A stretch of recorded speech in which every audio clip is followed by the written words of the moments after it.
Hello, good evening and welcome ladies and gentlemen to another round of highly exciting and thrilling racing action in the UK Sim Racing Sunday GT3 Championship Season 19 as brought to you on the premier sim racing platform available only on PC, known as iRacing, and proudly hosted by none other than SimRacing International. The story of our 19th instalment continues today with round number 3 of 10, seeing the drivers make the way to the US of A for a double header, and it all begins at the VIR circuit. Known in full as the Virginia International Raceway, opened in 1957, this is one of those circuits that has gone through quite the revival. Indeed, you could say in a racing circuit form, here's a phoenix that has risen from the ashes. A tumultuous history which saw the circuit shut down only 30 years after it was originally opened. It reopened in the year of 2000, switching to a very different style of model compared to most circuits around the globe, being a club-focused model, and since then the circuit has gone through such a resurgence that it has emerged as an absolute staple, not just of national motorsport in the US of A, but international motorsport around the world. Whether it be the likes of IMSA Sports Car Championship, GT World Challenge America, or alternatively more on a national level, the Mazda MX-5 Cup. This is one of those circuits whereby you have to drive it to believe how thrilling it can be, lap after lap and day after day. At its core, 3.27 miles of asphalt with 17 corners interwoven into its mix, and it is a circuit whereby overtakes are typically relegated to the straights unless you're going to be brave and bold enough to try and attack into its sweeping bends, and those bends featuring a wide array of elevation changes woven into the mix. This is one of those circuits where you have to go all in or go not in at all, because risking it all could definitely see you head to the grass or alternatively head all the way to the top step of the podium. But who exactly is going to take the right risk to achieve the rewards? Well, that's what we're here to find out, as we bring you all the racing action as if it were live. Indeed, we're catching up for all the racing action from round number 3, which occurred on Sunday the 19th of July 2026, but we're bringing it to you as if it were live today on Monday the 20th of July. That means we do not know who comes away at the front of the field in the qualifying session that's currently ongoing in the background. We've just seen practice play out. We'll tell you a little bit more about that later on, and most importantly, we don't exactly know who's going to be your winners in our Pro, Inter and Club class until that checker flag, so therefore it's going to be as close as possible to the Royal Live viewing experience you guys and girls tuning in at home. Speaking of which, you're catching all this racing action on a weekly basis on the official SimRacing International YouTube channel. All you've got to do is go to youtube.com and search for SimRacing International SRI, and you can be tuning in. And why not subscribe today so that we can stay up to date with all the latest broadcasts from our series as we're on a weekly basis throughout the year. In the content review, you have myself. My name is Paul Walsh, Uninitiated, and I shall be your host and commentator for this season. And as we make our way into the third round of the season, well, let's bring you up to the speed with the story thus far after 2 rounds and why this round could definitely prove to be a bit of a pivotal changing point when it comes to how the standings stand.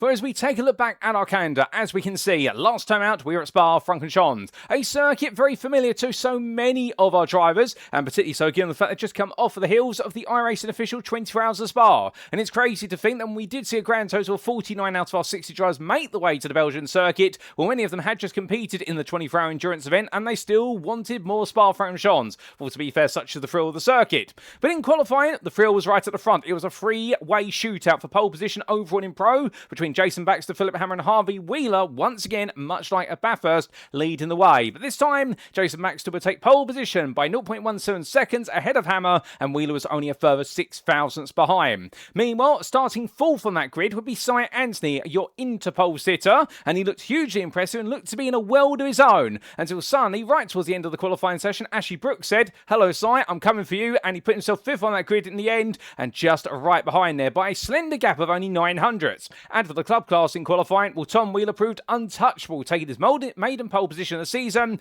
by almost a quarter of a second ahead of Jordan Maymar, who had the rest of the club class hot on his heels with one of the tightest spreads in the club class. By the best part, I do believe it was 8 tenths separating second through to 8th.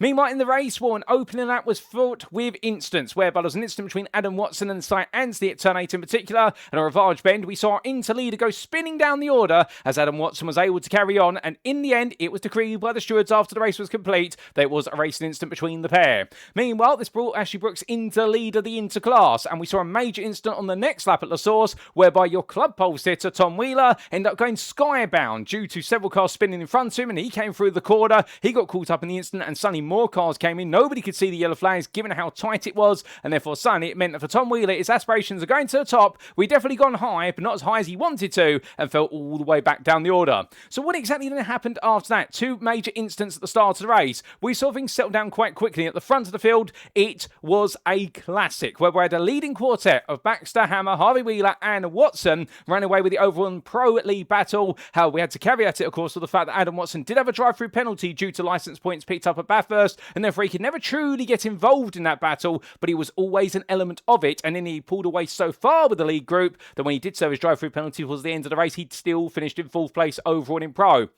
Meanwhile, further down the field, we got to see a very fierce battle in the first stint between old rivals in the interclass of season 18, and now in the pro class of Mikey Stewart and Hayden Young fighting for 6th place in pro. Dean Collins and meanwhile Max Wheeler also pushed hard for the final inter-podium spots behind Adam Lynch, who in the end was given an open door opportunity to roar away, and it was Collins who outpaced Wheeler by the best part of 1.9 seconds. In the club class, meanwhile, Daniel Pays and Ryan Abbott's both avoided trouble at the start of the race to finish 1st and 2nd in their class, albeit Daniel Pays making it back-to-back wins in the end, and given the fact that he wasn't quite the quickest on qualifying pace, he showed once again, much like at Bathurst, about winning the races. It's not about being first at the start, it's about being first at the very end. You've got to get to the finish line. And meanwhile, completing the podium behind them, it was Jordan Butler. Now, many of you would have thought that Jordan Butler's race was all over at Spa-Francorchamps when he had that huge incident with the barrier at Blanchimont, and indeed echoed by Jordan Maymar. It seemed as though the Jordans in the BMWs both lost it at the same time through the same corner. But for Butler, we managed to survive the incident, and in the end, bring him home on the podium. But it definitely goes to show again, great recovery drives can be found up and down the field, and Butler putting on a phenomenal one, no doubt about it. So to recap, your winners then from our previous round, well, of course, we had the four-way battle for the win. That was really a three-way battle for the overall and pro win, and Philipp Hammer took it in the end. But how exactly did he take his maiden win of the season? Well, it was because of the fact that he had the faster car. No, not in the terms of the fact that his Porsche was running away, but he had the faster car down the straight, and that was the difference between him and Baxter and Harvey Wheeler, whereby in the end he was able to take the lead, and he was unpassable at the very end of the race. When his rivals had the speed through the corners in the middle sector, he had the pace on the straights to make sure the gap stood apart just enough, and he took his first win of the season by a quarter of a second ahead of Jason Baxter, with Harvey Wheeler a further half a second behind. Meanwhile, in the interclass, it was Ashley Brooks, who in the end was able to come storming through after Sight Anti had it all go wrong for him, and well, it looked like the two were going to be close for a fight in the end, but it wasn't quite to be, and for Ashley Brooks, all he needed to do was make sure he kept it on the road and brought it home, and he did so the best part of 11.2 seconds ahead of Adam Lynch.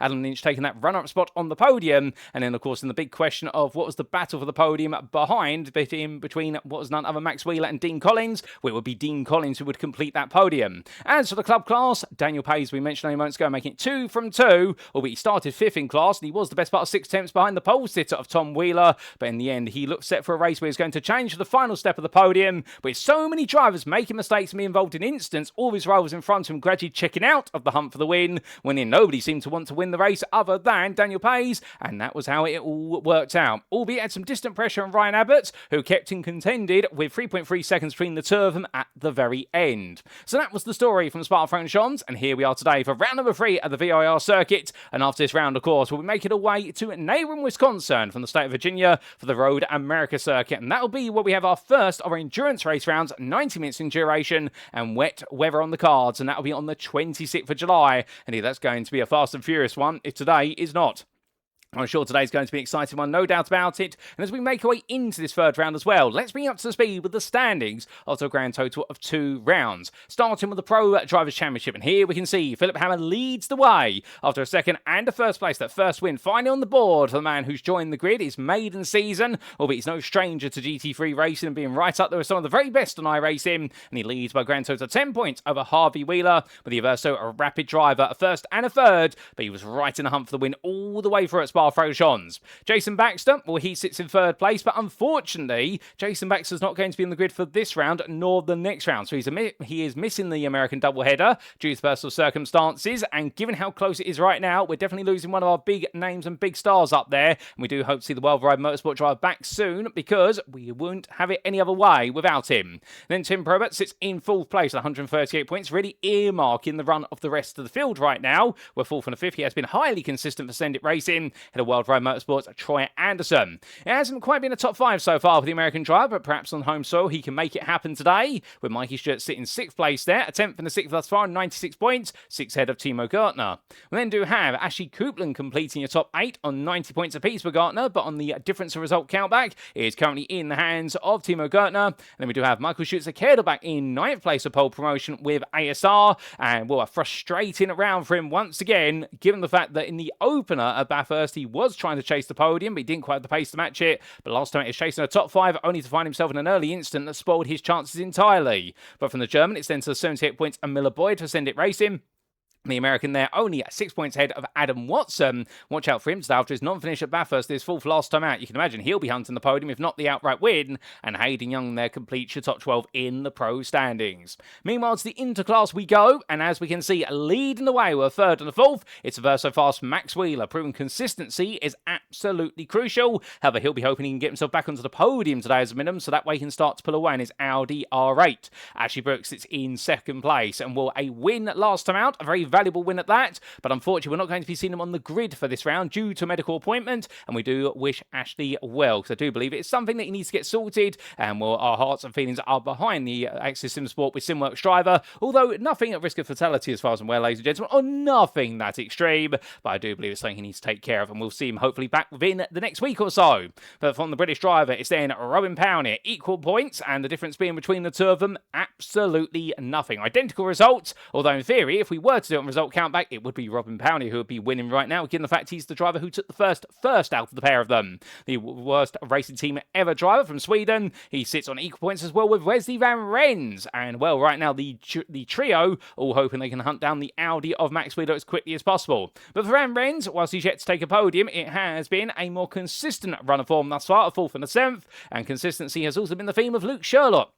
The Pro 2 sits in 5th place, 114 points. Behind the English McLaren driver, it's then Matt Bacon, fellow Swede there, for what is the worst racing team ever. Goodness me, that's a mouthful to say on a Monday morning. But as he sits there in 6th for 96 points, he's 6th ahead of Adam Lynch. And did not take part at Bathurst, but a maiden podium on his arrival to Spa-Francorchamps. Of course, his maiden season in the interclass. And we look forward to seeing what the Euro Titans endurance driver can do as the season pushes on. He's definitely going to be one to watch. Pete Cox, Dean Collins, and Robin Aston complete your top 10, with Pete Cox not on the grid at last time out for Verso Fast. Dean Collins, of course, taking that maiden podium, and Robin Aston for 5M Racing at 9th attempt so far, but he wants to move forward. Jack Parker seems to be in no man's land when it came to pace at Spa-Francorchamps for Made for Racing, and hopefully he'll be moving forward today, and Tiago Reza complete the top 12 of the interclass. As for the club class, meanwhile, we can see Daniel Payes leading now with 2 wins out of 2 for Old Dudes in Cars, and right now the Portuguese driver really looking to be the definition of consistency. Not the quickest out there, and in practice again, not the fastest out of everybody at this Virginia circuit, but understandably his thought process is step by step, just keep moving forward. James Conley sits in 2nd place, a team at UKSimRacing.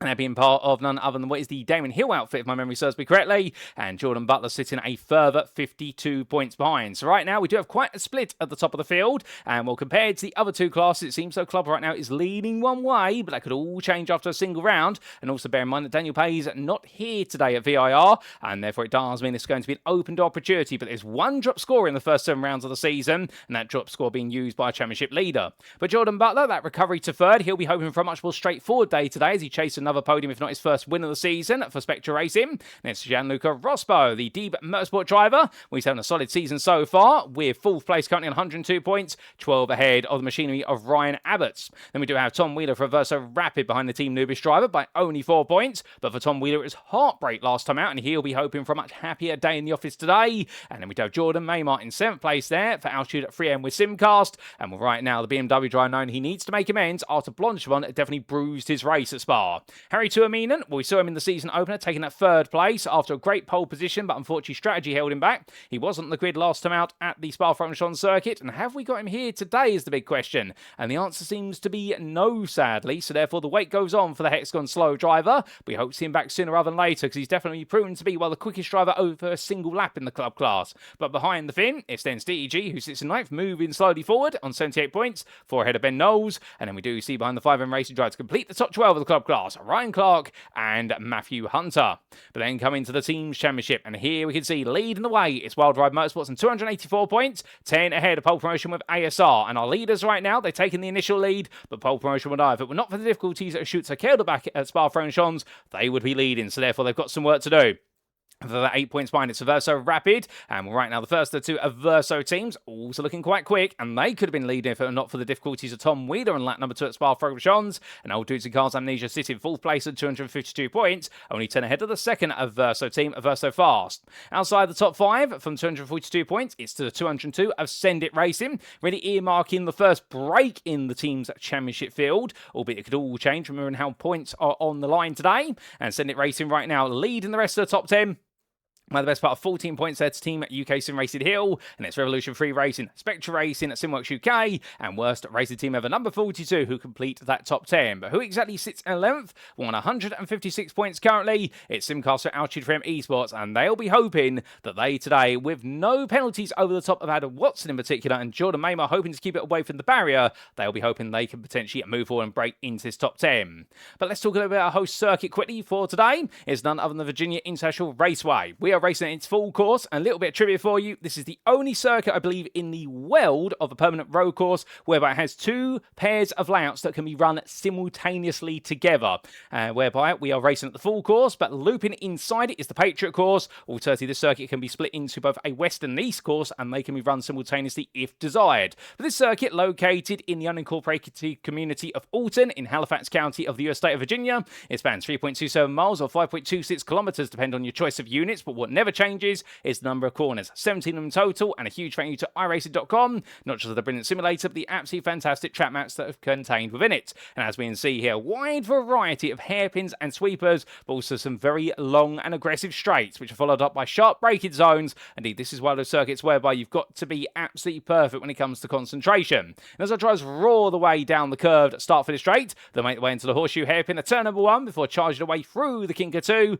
which sets up the run to NASCAR bend at turn number 3. Then going in towards the left hook, not quite sure whether there's not a right cross there at turn number 5, but either way, we'll put the box in front aside, and as the drivers make the way through the sharp left into right sequence, it's then through the snake of the left into right into left, as they then power the way up to what is effectively a straight, but it's an uphill rise with the S's at turn 7, 8 and 9, and over a blind rise, they'll then go into the blind left-hander at South Bend at turn number 10, where the circuit descends aggressively in towards Oak Tree Hairpin at turns 11 and 12. Named after the tree that is no longer there, they'll make their way onto the back straight, and that'll be the section of the circuit where they've reached their highest top speeds. And as they make their way into Roller Coaster, which is a symmetrical equivalent of the corkscrew from Laguna Seca in the US state of California, while drivers will make their way through 14 into 14 and 15, they'll descend down in a less aggressive form, and as they roar the way out, it'll then into Hogpen at turns 16 and 17, which is a downhill descent once again for a very sharp pair of corners, and then flat out of the Hogpen they'll go to complete lap or see that checker flag. But without further ado, ladies and gentlemen, we make our way back to circuit side, and let's take a look at how they're all getting on with only 13 minutes left in this qualifying session.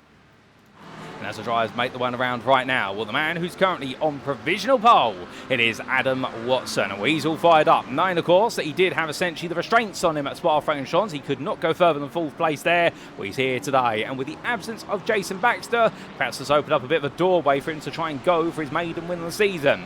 However, to be fair, he has Philipp Hammer not too far up the road from him and not too far behind him when it comes to lap time. Only 43,000 separate the two of them right now. But where is Harvey Wheeler? Well, he's not the third fastest out there, unlike what you perhaps expect. That gets a little bit technical between Ryan Clark and one of the Wild Ride Motorsports drivers, and well, I think both of them negotiating at just about going through the snake.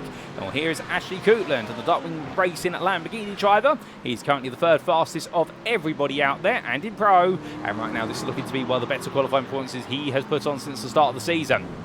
As we do see Matthew Hunter there trying to steer away from everybody, and now getting himself up to speed, trying to find some clear track. And it's always the hard part of qualifying, particularly on these shorter, faster circuits, is finding the space in which you can get a good lap in, because of course everyone's got different pace, and particularly if you find yourself a little bit further down the order, if you're in the club or the interclasses, you've got to make sure you give yourself about 2-3 seconds to the car in front, but also you give yourself about 2 to 4 seconds to the cars behind, and then they can potentially catch up to you, particularly when it's pro drivers. But as for Harvey Wheeler, here he is right now, the defending champion champion. And while he's following, Max wheeling around his father as they make the way through the Oak Tree Bend. And we're right now using the slipstream there of the Audi R8, and that's definitely going to benefit him on this stretch, given the fact we know this Ferrari can be very quick in the top end, but it takes a long time getting there. Indeed, you can imagine, if you ever remember the TV show Jeopardy, albeit more famous in America rather than the United Kingdom, where we typically organise the series from. If anybody remembers the Jeopardy theme there, you could have that playing in the Ferrari as it goes up towards 6th gear on the straight, and it would not go amiss. But meanwhile, this does not go amiss. He was missing last time out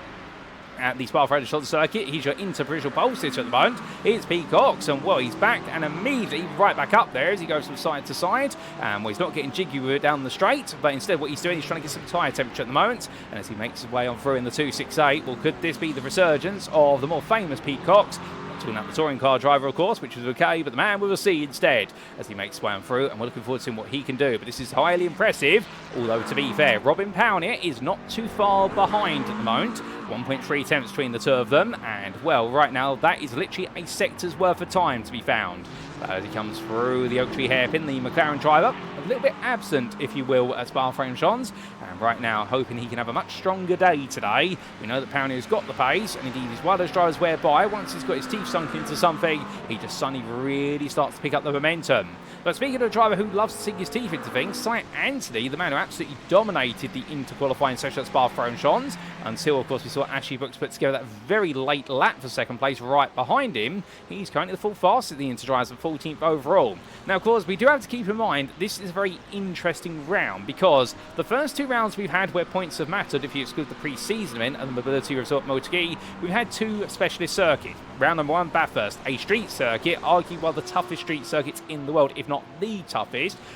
That really goes towards drivers who enjoy street circuits and also enjoy circuits packed full of elevation change, and also where track position is absolutely key. So it is a test of one-lap pace and also a test of consistency. Then we went to Spa-Francorchamps, a circuit which most, if not everybody, loves on this grid, and also a circuit which is one of the most popular, I would say, on iRacing if you exclude the free circuits that are available in all of the rookie series. So the idea being, if everybody knows Spa-Francorchamps, you are going to get some absurd outlier qualifying laps, and that's not to be unfair to Cy Anthony's lap to put him on the second row of the grid, but you can expect that to happen at a circuit where so many laps have been put in by so many drivers, and you could say that Cy Anthony is a bit of a Spa specialist in some respects. So here today at VIR, this is a less popular circuit compared to the first two, but it's also a very different style of circuit, whereby overtaking is possible, but it does require you to be fully alongside your rivals. Also, it requires you to really know how the elevation changes fly around this circuit and how much you can get away with regards to your racing lines and how wide the circuit is as well. You need to abuse every millimetre in qualifying if you want to put yourself on pole. So this could be, in a way, a bit of a part of a trifecta of circuits, whereby we've had our specialist street circuit, we've had our circuit that everybody knows and loves, and now we've got a circuit that's a bit of a Marmite circuit, if you will. And after this, we will be perhaps starting to get a really good picture of who our early favourites or big challengers could be in the championships versus who are those who've got some ground to make up. Right now, Science's definitely got some ground to make up out there, particularly when he's trying to get ahead of Tom Cordy, who's Ford Mustang, and right now the highest placed American machine out there, where he's currently at 12th place overall, but third in the interclass provisionally.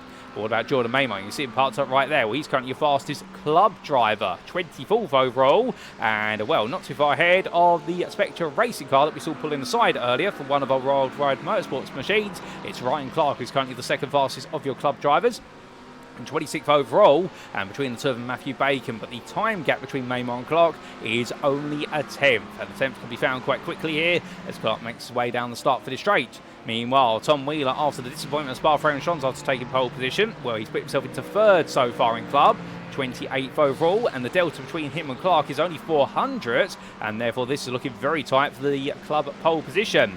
But let's wait and see what he could do here as he makes his way towards line. His Ford Mustang, a very popular car for those who enjoy front engine rear-wheel drive, given the fact you have a big 5-litre V8, although a lot of drivers have shifted away from the Ford Mustang quite recently due to the adjustments it has received in the balance of performance stakes over the last 6 to 7 weeks, albeit it does seem as though the car has gone from being very heavily hit by a BOP change to actually being slightly improved, albeit its wet weather performance is the main regard that has been shifted away from where it was very strong in the wet to now being okay in the wet. But as we do see Tom Wheeler make his way around, well, he's definitely not getting wet behind the ears here as he pushes on, and indeed is bringing the heat to the circuit today as he makes his way up towards the bars. as he gets ready for the S's here. We're going to shortly get on board lap with one of our drivers. But before we talk about that, we need to talk a little bit about who's perhaps not doing as strong as others. Well, Gianluca Rosberg yet to get a lap on the board. He's the only driver to do so.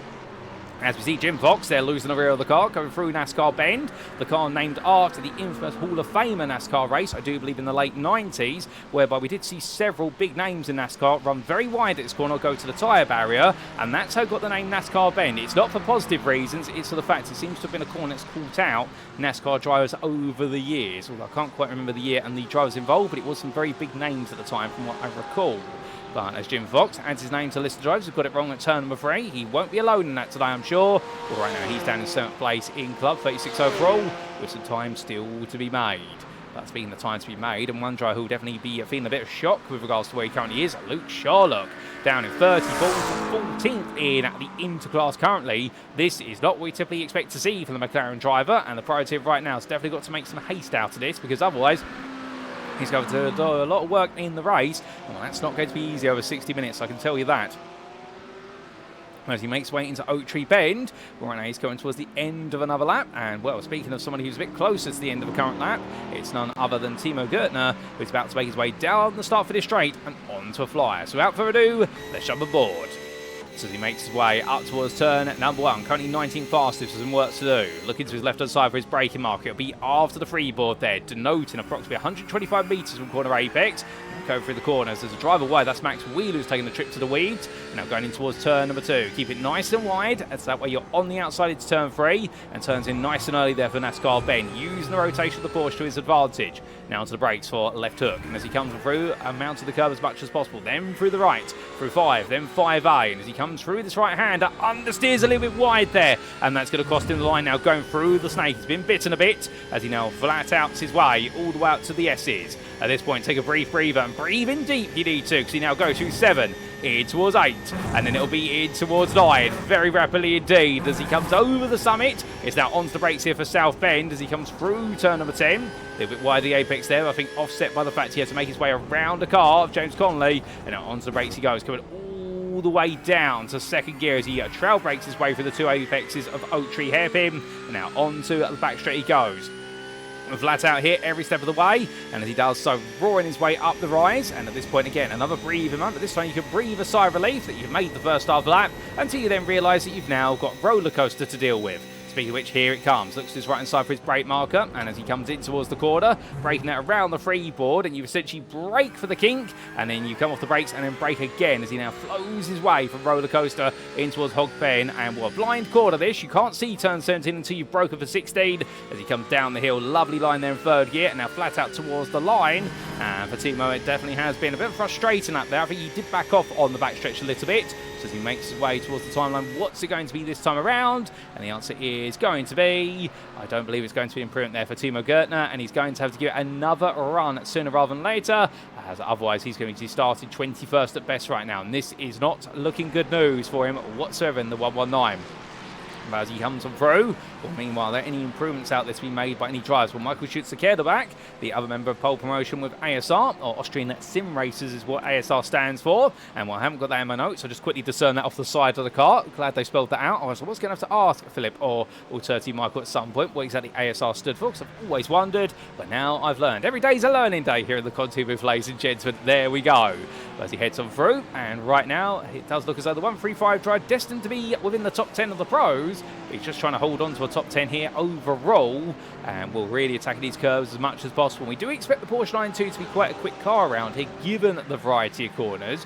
However, there's a lot of cars that definitely got the handling characteristics to take on VIR, including Eric Gale. Oh, goodness me, who's that? Was that Daniel Kovac? I think it was, going very wide there, and I think he's had to tow back to the pit lane, and that was, I believe, going in towards roller coaster, getting it completely wrong. As meanwhile, we do see Eric Gebhardt make his way on through, the other member of the DRX eSport team, and well, as he carries on here in the Ferrari, he's got one more lap in him, we reckon. 2 minutes left on the clock. Of course, they do have overtime available should they need to use it.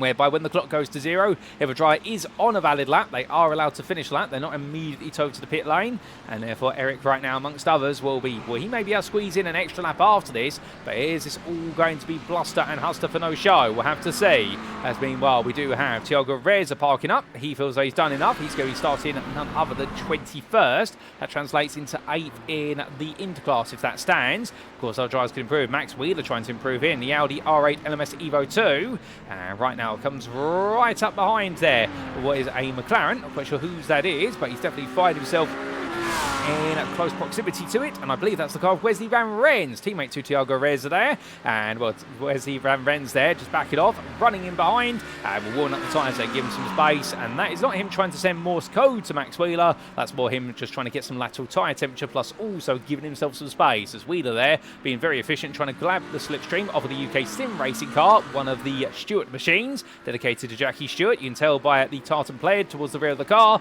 and right now as Max Wheeler makes his way through the last couple of quarters, well, absolutely looking hooked up in a car that's not normally known for being very composed. We've got one more chance to this, and let's jump on board, ladies and gentlemen, as he takes us around for one of the final flying laps of this qualifying session at VIR. Coming up towards turn 1. He's going to brake as late as possible. Braking at the 2 board there, so that's coming down to 100 metres from the apex as he makes way out in first gear, using the lowest possible gear there to get the best possible acceleration out the corner. But now coming in towards NASCAR bend and rolling the car in, and really pointing it away from the corner there under braking. Wheeler is going for this as he now makes his way in towards left hook. And making sure not to touch the curbs too high, albeit getting very aggressive there towards the curb of 5, and well, that's caused him to understeer out a little bit. He's had to change the lineup and bounce it over the curbs here. Well, right now, bounce around like a ping-pong ball, but he's just about gets it together, but he's not happy with it and immediately backs off there. And Wheeler, I think, realising once he'd hit the curb at turn number 5, and the amount of understeering votes in the car, it compromises the line as he made his way into the snake and started hitting the curbs. Well, in the end, he may have got a high score if it was a pinball, but unfortunately, that's not going to give him a very high scoring lap. And, well, he's towed to bits as a result. As Joshua Pratt, meanwhile, well, he's currently the best part of 6th fastest in the interclass and looking strong so far.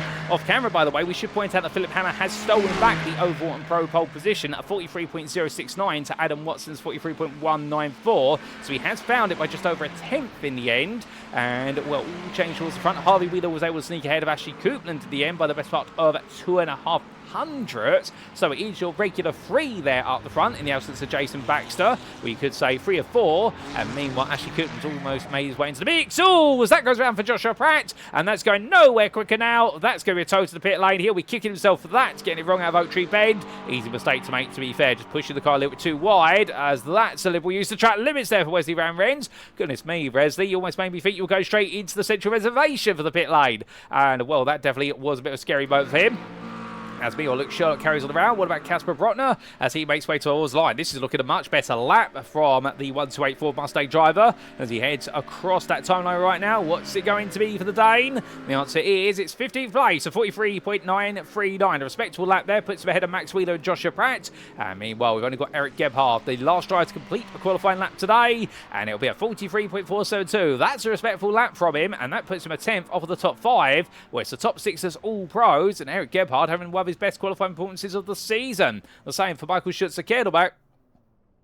As our drivers cool and calm them down, we look to the scenic view, and with his pole position for Philipp Hammer, and well, his first pole position of the season, a 43.069, a 10th quicker than Adam Watson, who takes his best qualifying performance, starting 2nd, and Harvey Wheeler and Ashley Coupland will be on row number 2. Row 3 completes top 6 all the pros, Michael Schutzer-Kedelbach and Eric Gebhardt, and then starting 7th, it will be your interpole sitter, Pete Cox, returns to the grid and looking to try and make it another win, and well, he's going to be joined a little bit further back, starting 10th overall, but 2nd in the interclass by Robin Pownier. Good lap from him, but to be fair, he was a 10th of a Cox, and then he's got to find that 10th in the race. Tom Cordy was not too far adrift, started 12th there, 3rd of your inter drivers, and then you have Cy Ante and Max Wheeler completing their top 5 down to 16th place. As for the club class, Ryan Clark just sneaking ahead of Jordan Maymar in the end by the best part of what was a 10th, if that. And very impressive lap from him. And Tom Wheeler only the best part of a further 10th behind this to complete your club top 3. And they'll be starting in the midst of the top 30. So it'll be very interesting to see how it all goes down between them.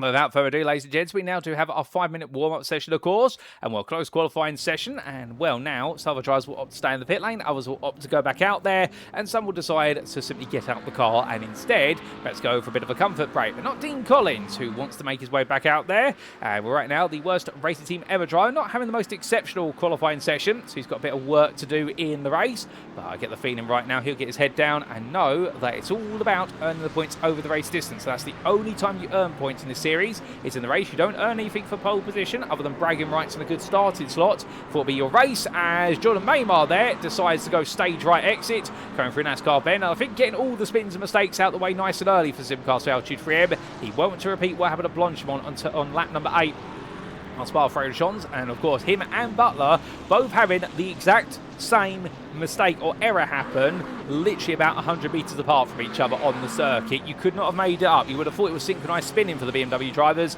and Jordan Maymar right now will definitely try to get it all out of his system as early as possible.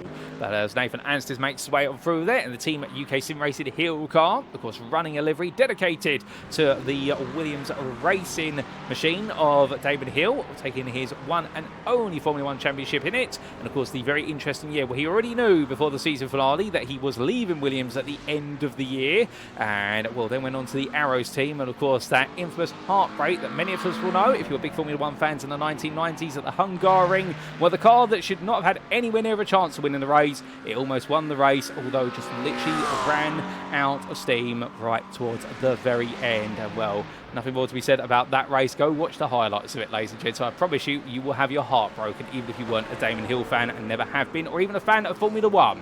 But right now, Nathan Anstis is faith and what is familiarity with Formula 1 shining through. All right, now, can he make his way to P1 today will be the question in the pro class. What in qualifying? Not quite on the pace of the leaders, but to be fair, a bit more of a wet weather specialist compared to a dry pace specialist. But Nathan's always one of the smarter and more consistent drivers out there, and he always has a bit of a smartness to his strategies that has to be respected. He is one of those drivers who can normally make a car go a little bit longer than others, simply because he knows that sometimes to be the quickest out there, it's not about having the quickest individual laps, it's about finishing the race at the quickest possible time. And the idea is if you can be a little bit slower over a single lap, but maintain an extremely consistent pace, you can be just as quick as the driver who's the quickest over one lap.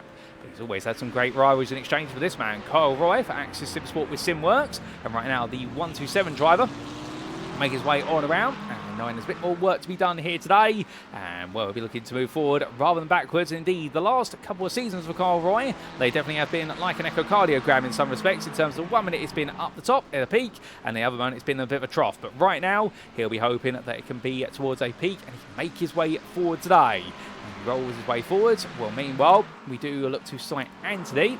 And, well, he's definitely making haste as Steve G steps aside for him.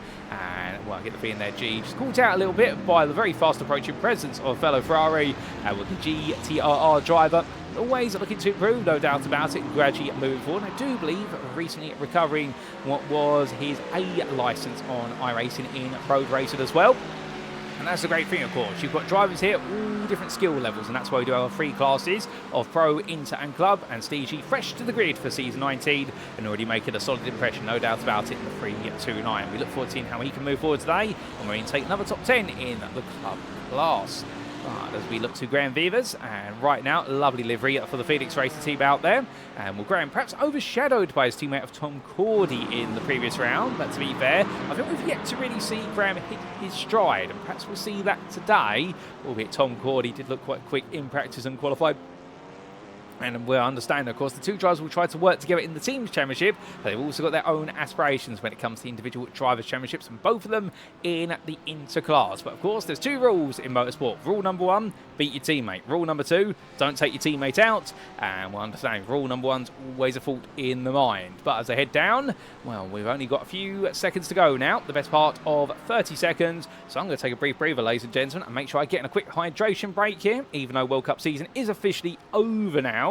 What with the fact that we have had the final between Spain and Argentina. I won't say the result, just in case any of you are planning to watch it in a bit of a catch-up demand. I don't want to spoil it for you. So therefore, we'll take our final hydration break here before it goes back to just taking a glass of water. And once we do, we'll be good to go to grid for our one and only race.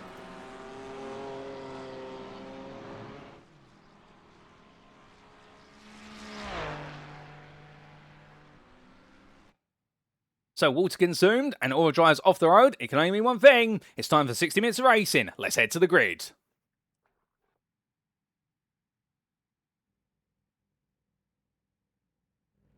And so as our drivers make the way onto the grid, how exactly will they line up? Here's the answer.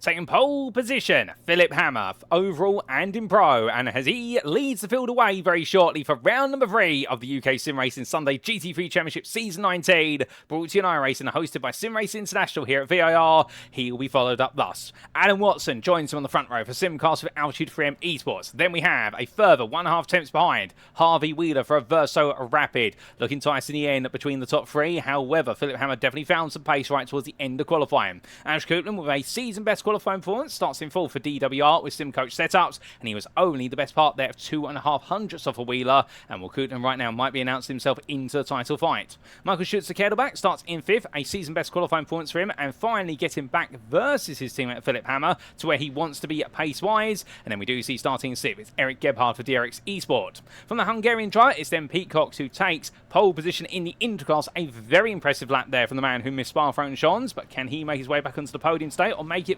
victory in the interclass? We will see. Tim Probert starts in 8th for Send It Racing, also looking quite quick, and then we do have none other than Daniel Kovac for DRX Esport starting 9th and joined on that 5th row by Robin Parron for worst racing team ever. We're in the second place starting into it's then going to be Mikey Stewart starting 11th for Access and Sport SimCoach, with Tom Cordy in 12th for Phoenix Racing, third into drivers. Jeffrey Damon moving forward, the Dutchman for Wild Ride Motorsport starts 13th, joined on the 7th row by Cy Anti for Team UKSimRacing Stewart. Casper Brotner 15th for Old Dudes and Cars Amnesia, ahead of Max Wheeler for a Verso Fast, and then we do have Joshua Pratt 17th with a bit of a difficult end to his qualifying session. We had more pace, but unfortunately he span out of his qualifying lap. Carl Roy joins on the 9th row for Access and Sport SimWorks, and right behind them it's going to be Miller Boyd for Senate Racing Bulls and Matthew Bacon for worst racing team ever. Then we do have 21st Thiago Reza for Revolution Free Racing, joined on the 11th row by Timo Gertner for World Ride Motorsport. Then Wesley Van Ren starts 23rd directly behind his teammate, but in the company of fellow Interstar Old Dudes in Cars Midlife Crisis Darren Sharples.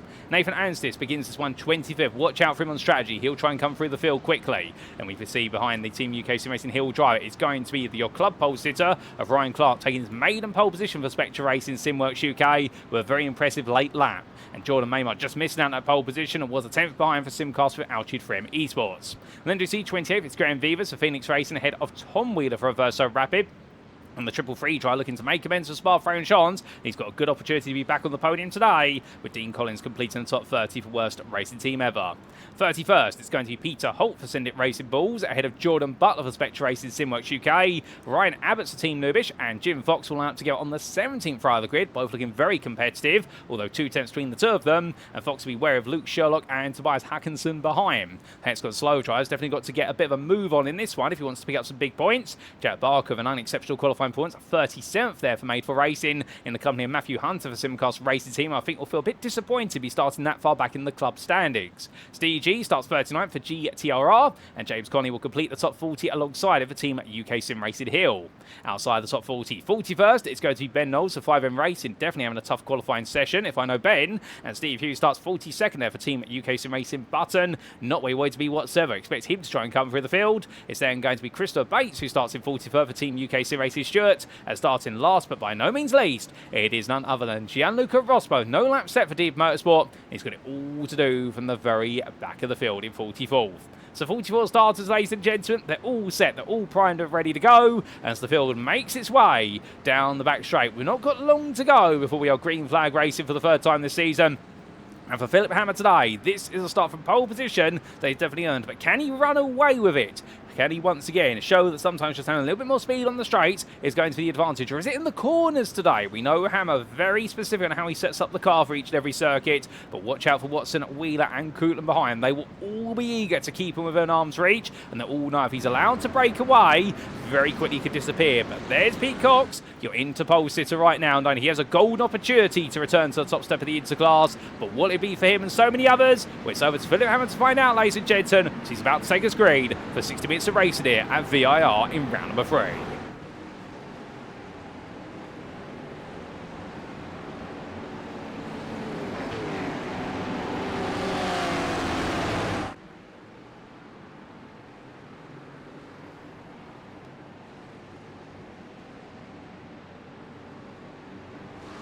And it's lights and away we go for the third time this season as they roar the way down towards turn of 1. Muzzle drivers do. Philipp Hammer there getting a good start, but look at Adam Watson immediately crowding on him in towards the horseshoe hairpin. As they make the way through all the field right now to try to settle in, and every driver at this point trying to be harsh on the brakes. Ryan Clark going very wide there into turn 1. He's going to lose the lead of Club, and Tom Wheeler squeezes his way through. Oh, and he goes round for Jordan Maymar. Maymar goes very sideways there, not quite sure who made contact to whom. But you see the altercation. Ryan Balance takes evasive action. They all do. Meanwhile, just up the road, somebody else has gone round. That's one of the DRX eSport cars getting rolled through NASCAR bend. Not quite sure who, but I can tell you one thing, they're going to slip down the hill like a stone. And as all the field now makes its way through the stake. Oh, there goes Rainbow there. That's going to be. I'm trying to see if there's that Pete Cox. It is Cox rolling across the road. Brakes on the hard there for the Verso fast driver and gets it to a standstill. It's all gone very wrong for Pete Cox. But meanwhile, too wide here further up the road. Sight Anthony battling with Mikey Stewart early on. And will Scienty into lead in the interclass. We're going to need to get a replay or two of what's happened right at the start there, because plenty of months we can't catch them all live. And meanwhile, looking back to Tom Cordy, he's made up some ground as a result.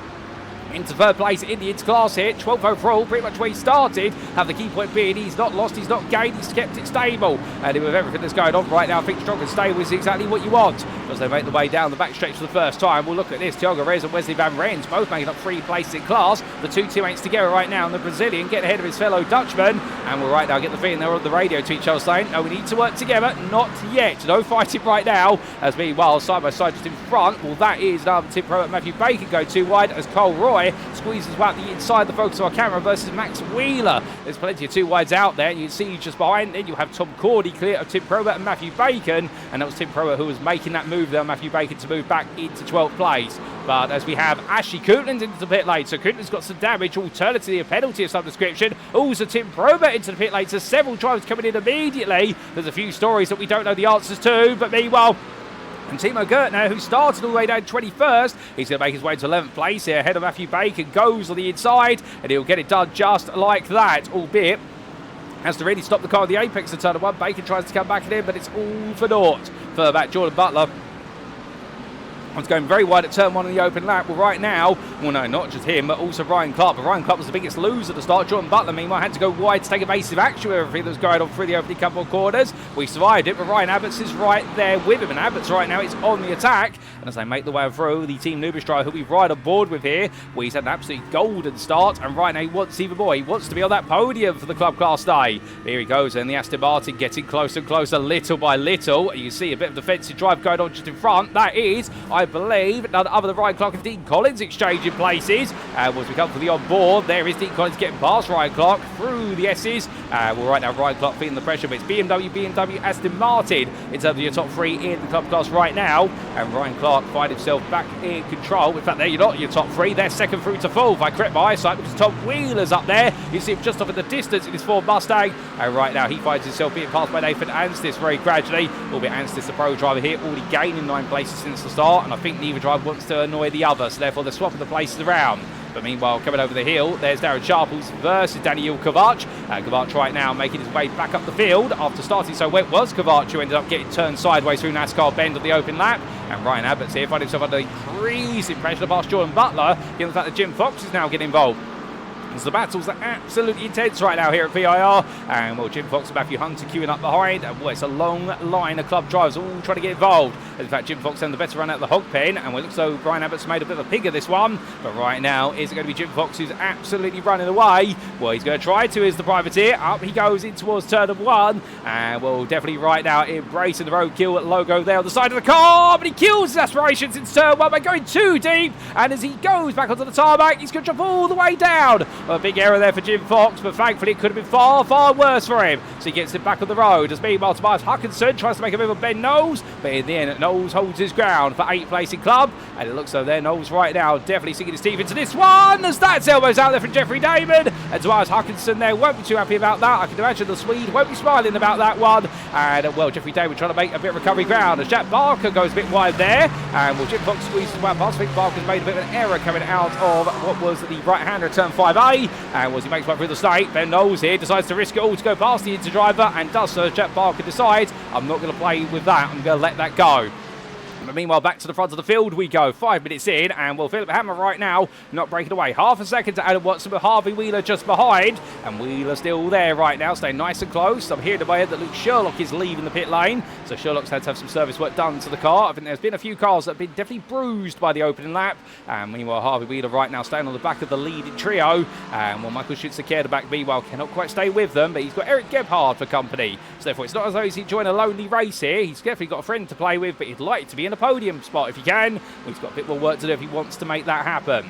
But so he can start to settle down just briefly. We'll look back to James Conley on the back of Steve Hughes. Remember, Steve Hughes, of course, started 42nd. James Conley started 40th, so both of the Team UK SimRacing drivers butted ahead of Hill. Well, right now, they're both trying to make amends and make their way through the order, although for Steve Hughes, it's going to be the harder work, understandably, because he is an inter-driver and qualified well out of position compared to many of his inter-class peers and rivals, so therefore, he's definitely got a lot of ground to make. He's got to carve his way through the entirety of the club field. He'll only see along the way Jack Barker, and then he'll see some other inter-drivers, so that's going to be a rough one for Steve Hughes today. James Conley, meanwhile, the next target after Hughes will be Bates, and then it'll be Hutchinson, and then it'll be the pro of Jeffrey Damon. So therefore, it'll come more naturally to Conley perhaps, although we'll have to wait and see. As hold up a second, who's that? That's Ryan Abbott's going around, and Abbott's dropping down the order, and well, he's had a spin there at NASCAR Ben. Whether he's been aided on that adventure or not, I guess is as good as yours, ladies and gentlemen, but I can tell you one thing, Ryan Abbott's right now, who was running inside the top 5 in club, he now finds himself down to 8th place, and well, he's got a bit more work to do now as he tries to make up for lost time, albeit as he roars his way onwards. We'll have to wait and see what he can do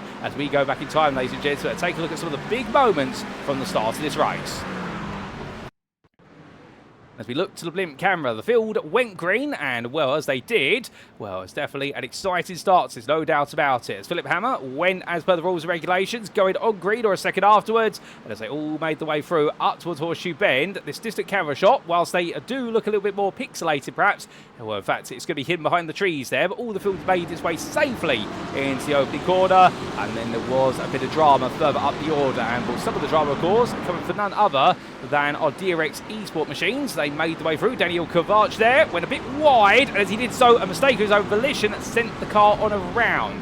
Now, whilst that had happened for him, we'd also had some difficulty, of course, for what was, I believe, Ryan Clark, who ended up going very sideways. Well, he went a bit deep, and what exactly happened a bit further behind him is the question, perhaps. So, there was Ryan Clark going very deep into the corner, but then we had Jordan Maymar. Now, we believe Jordan Maymar may have hit the car in front of him on the rear and then perhaps got knocked on the rear himself by a car. So that's why everyone had to fan the seas around. And well done to everyone for doing so. This is what it looked like on board Jordan Maymar's car.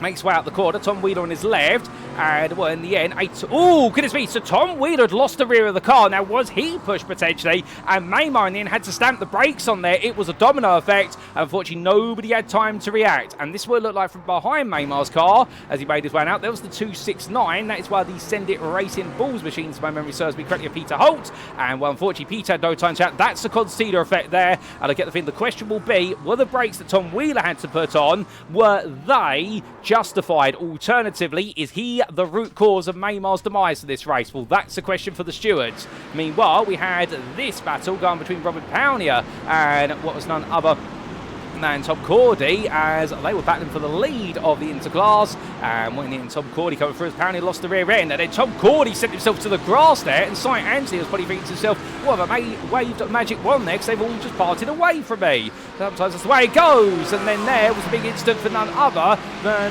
what was Pete Cox, and it went all the way round, and well, disaster for him, and indeed going wrong with so many drivers, and well, in the end, we had this happen to Pete Cox. This is what it looked like from his on board. So Peacock's making his way out of 5 and 5A. Took a bit of curve there, hit the snake quite high, and well, the cars in front got loose, and in fact, that explains it. So Ashley Coupland there got it wrong, and Peacock's unfortunately was in the firing line, and that's what sent him around. So he was collected there by Ash Coupland, and what exactly happened to Ash, the Darkwing Racing with Simcoach Setup's driver, he took way too much curve there at 5A, collected the car, the Lamborghini said no, and around it went, and unfortunately, he did get it back together, but not without that contact. Oh my goodness, and everyone having to really react well there, and well done to most of the drivers for doing so. Jeffrey David, unfortunately, did not come out of that smelling the roses, and well, challenging moments, no doubt about it, but that's sometimes the way it goes. But after that, we did have a bit of a moment for Mikey Stewart on that number 2. And this was Mikey making his way up through the S's in towards South Bend. And how far south did it end up going in reality? And the answer is hit the curb, but it just bounced loose. But in fact, he straightened it out very quickly, just understeered it back onto the grass. Well done for doing so. That's not easy to recover, to be fair. You naturally want to try and counter steer it, but he did the exact right thing. As with that, we go back to your live racing, ladies and gentlemen. So plenty of excitement in our opening laps there as we give you a recap. Well, over the course of the 5 minutes of recapping what's happened, well, what perhaps have we missed since then? Well, our top 3, they are as they were when we left them. Hammer, Watson and Wheeler. That's Harvey Wheeler. And right now, 3.5 seconds is the gap. As meanwhile, St. Anstey still leading in the interclass in 6th place. Here he is. And right now, with a comfortable gap to Max Wheeler and Tom Cordy. Although saying that, Tom Cordy is closing little by little on Max Wheeler. That last lap, he took 3 attempts out. What's it going to be this time? As they make their way towards the timing line, we'll have to wait and see very shortly. Here they go, and we'll sight and see a 44.138 for Tom Cordy. It's 44.740. Max Wheeler 44.827. So attempt being gained there by Cordy. He's definitely on a bit of a march, but a bit further back, we see Nathan Anstis trying to fight with Daniel Kovac, and well, Daniel Kovac, of course, having that instant on the open lap through turn number 3 at NASCAR Bend, just went a little bit too wide and dipped to the rear right tyre, and that's what sent him on his rallycross journey. Nathan Anstis is journeying his way up through the field and definitely doing a good job of it so far. Tom Wheeler a bit further behind. He's still your club leader at the moment, and the Aversa Rapid driver absolutely storming away at the moment because Ryan Clark is a bit further back to the tune of 3 attempts, and well, he's got the front of Jordan Butler right behind him as we show you the class positions. And there is Ryan Clark and Jordan Butler together. Understandably, both part of the spectrum of racing teams. So the game plan will be right now to try and work together. But of course, there's always a bit of a pecking order. And you would imagine that if Jordan feels though he's a quicker driver, he might be on the radio to the team saying, well, as much as I don't mind sitting behind Ryan, I am losing time sat behind him. Is there any way we can swap this around? The team may say, yep, we'll swap you. Alternatively, they may say, you'll have to pass over the road if you think you're quick enough. As Matthew Hunter, well, he's got a bit under the radar. He's starting in 8th place. He's made his way up into 4th in the club class, and right now it's got Jim Fox, Ryan Abbots and Ben Knowles for company, albeit Ben Knowles a bit further back at the 5M racing machine with Jack Barker as a bit of company for him. But right now Matthew Hunter makes his way down the back straight, and as he does so, there's Fox and Abbott, and where it's going to be Aston Martin's sandwiching a Porsche. But right now a Porsche filler there for Jim Fox. We know that Fox is quick, albeit his excursion earlier on to the grass into turn 1 definitely upset a good run, but right now it's not about how you start, it's about how you end, and well, he's hoping he can end this a little bit more strongly. Going down the hill through the roller coaster right now. Well, Matthew Hunter here just doing everything right as he comes towards the end of this lap. He's got plenty more to come, but this is definitely going to be a tough race for all these drivers, as right now they know the stakes will be increasingly high as they go on. Tyre life will definitely become a bit of a premium. Well, with the change in pit stop regulations as well, fuel before tyres now rather than at the same time. Do you run on a single set of tyres or do you change 1 or 2? Because of course that will cost you the extra time. But here comes Fox, looks one way then the other. Fox goes all in again, and there's contact between him and Hunter, and Hunter is going to be sent to the grass, and well, going downhill. And the problem of course is when you go off onto the grass at turn 1, it downhill slopes and you've got a long journey back, but Hunter's going to get himself back on the road, and well, Fox there trying to go for the dummy. I think Hunter wanted to hold it to the inside, and well, try to get a replay of that very shortly, but in the end Jordan Butler will now look at his rear view mirror and notice that the trio behind him has disappeared. Fox is still at the head of what is now a duo because Ryan Abbots is right there with the 380 driver. He's just got to get his head down at this point and think, right, what's happened's happened. We'll talk about after the race. But in the meantime, you can see what he was trying for the dummy. And right now, Ryan Abbots is definitely going to know that he can not be made to look a dummy as they battle, because Jim Fox right now seems to know every trick in the book. But as they roar the way through South Bend, Ben Knowles has caught up, so has Jack Barker and James Conley. So the battling has brought them all in. As you can see, Abbott's looking around the outside there. He's trying to take a bit unconventional there as he makes his way over the apex curve of turn number 12 at Oak Tree Bend. And we'll take a bit too much curve there, even for the Aston Martin, and that's why he's lost a bit of time on the run of the straight. As they make the way almost that Porsche in the hands of Jim Fox on the straights, that is looking dangerously quick in terms of the amount of speed he's carrying there, and I wonder if they've taken a bit of rear wing off that car. As meanwhile, look at this from Ben Knowles, he's going in for it as well, and Knowles in the end squeezes his way through inside to outside. They're going into roller coaster Bend. I don't think Ryan Abbots knew what hit him, as Jim Fox has gone round, he's lost it there in roller coaster, and the privateer, the 380, falls all the way down the order. He gets it back together, and as he does so, well, Matthew Hunter will come through, and right now bring with him Gianluca Rospo. So Fox falls down, Steve Giles squeezes his way on past there. And right now the GTR driver still got a way to go. His target Gianluca Rospo, but Matthew Hunter feeling some pressure. Here comes Rospo looking up the inside, and it's all chop and change here. Hunter, of course, maybe sporting a bit of damage to the rear of the Simcast 310 Aston Martin. And onto the brakes they go. The motorsport driver on the inside. Here comes Rospo, get this done. Well, Hunter's going to try and fight it all the way round, but the answer is going to be no. Rospo is the man on a mission, and he marches forward into 9th place in the club class right now. Smooth move there for Rospo, and Hunter being respectful for it. But as these drivers continue to fight, we look to Nathan Anstis in what is a very similarly coloured blue and white machine in terms of some of the primary colours, and a very similarly coloured primary colour yellow machine there. But that's Thiago Reza, two completely different drivers and two completely different teams, but very similar style of battle here, but both in the McLaren. But hold the phone, we are hearing that Cole Roy's had a bit of a journey, and oh goodness me, Roy goes for the round there, and well, he's had to rejoin. I believe he's got it wrong at South Bend. He's going to make his way down what will be the eastern pit lane here to get himself recovered. Well, that's one way to get yourself back on the road, and the 127 driver right now, in fact, would be great for the eastern pit road there. Otherwise, it would have been a long trip on the grass. But what on earth had happened there? We're not quite sure. What we can tell you, however, it's gone wrong for him. We've also had change at the front of the field. Harvey Wheeler has passed Adam Watson off camera, and we'll see if we can get a replay of that shortly. But some big drama, and right now Carl Roy slots himself back in behind second and third in the club class of Clark and Butler. But meanwhile, we can't talk too much about that. There's Jack Barker in a bit of a middling moment there with Casper Brotner. And it looks so there. Brotner definitely wanted to make his way through the corner. Barker was on the inside. Was Barker squeezed by Brotner, or did he force the door open versus Brotner? Well, that's the two different interpretations that you could have, and both drivers will likely have. As meanwhile, Steve Hughes, watching all that happen in front of him.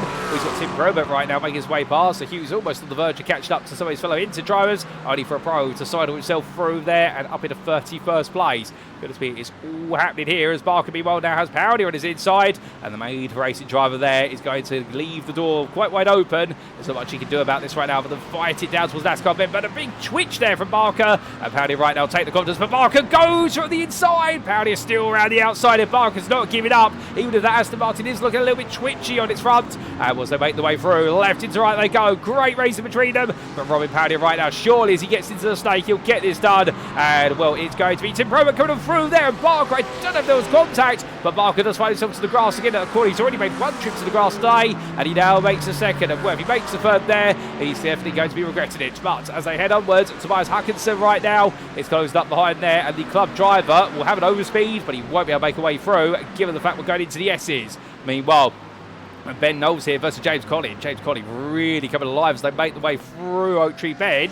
And right now, as we look back for the rear of the 3-3-1, well, that's Ash Cooper going very wide there at the hairpin. So suddenly, it was 3 wide for a very brief moment. And now here comes Collin trying to blast his way past the Porsche. Little by little, that Ferrari is gaining. As you look to the left-hand side of the screen, obscured by the time tower to a degree. And Ash Cooper right now tucks in behind Ben Knowles. Now, there's more space there. There's a greater draft stream to pick up.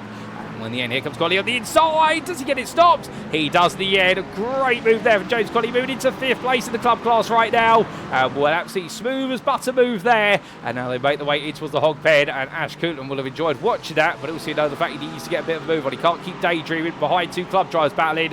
And he's going to try and go for a move here, make his way down the start for this straight. And the amount of battling we've had in the opening 20 minutes this race, we can only imagine how much more we're going to have in the remaining 40 plus the final lap. As Ash Coulton looking down the outside here of Knowles. And we'll take 27 overall. Will he? Well, no, he may not here, as Knowles right now goes very defensive.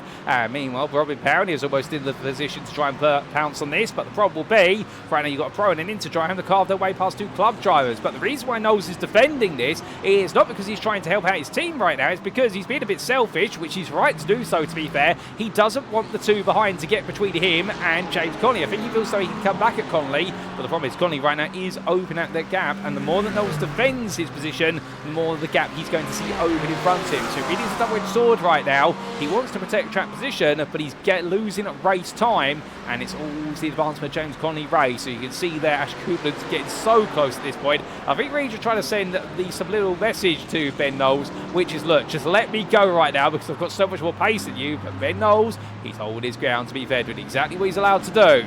But as they all make the way through, we look back to Stevie G, who right now finds himself at the head of Jim Fox and Gianluca Rosberg and Jordan Maymar. And that's all changed over the course of a few quarters as they roll the way through. And that's going to be Fox going very deep there, going through the Oak Tree hairpin. But I suspect this is going to be an attempt to get a bit of a slingshot off the corner. And we'll have to wait and see now because they're all in the draft of Matt Hunter. Indeed, we do have the best part there of 5 of our club drivers in quick succession. But onwards they go. And right now, Hunter definitely looking at his rearview mirror and seeing that objects are coming very quickly. As Jordan Maymar looking up the inside of Rospo.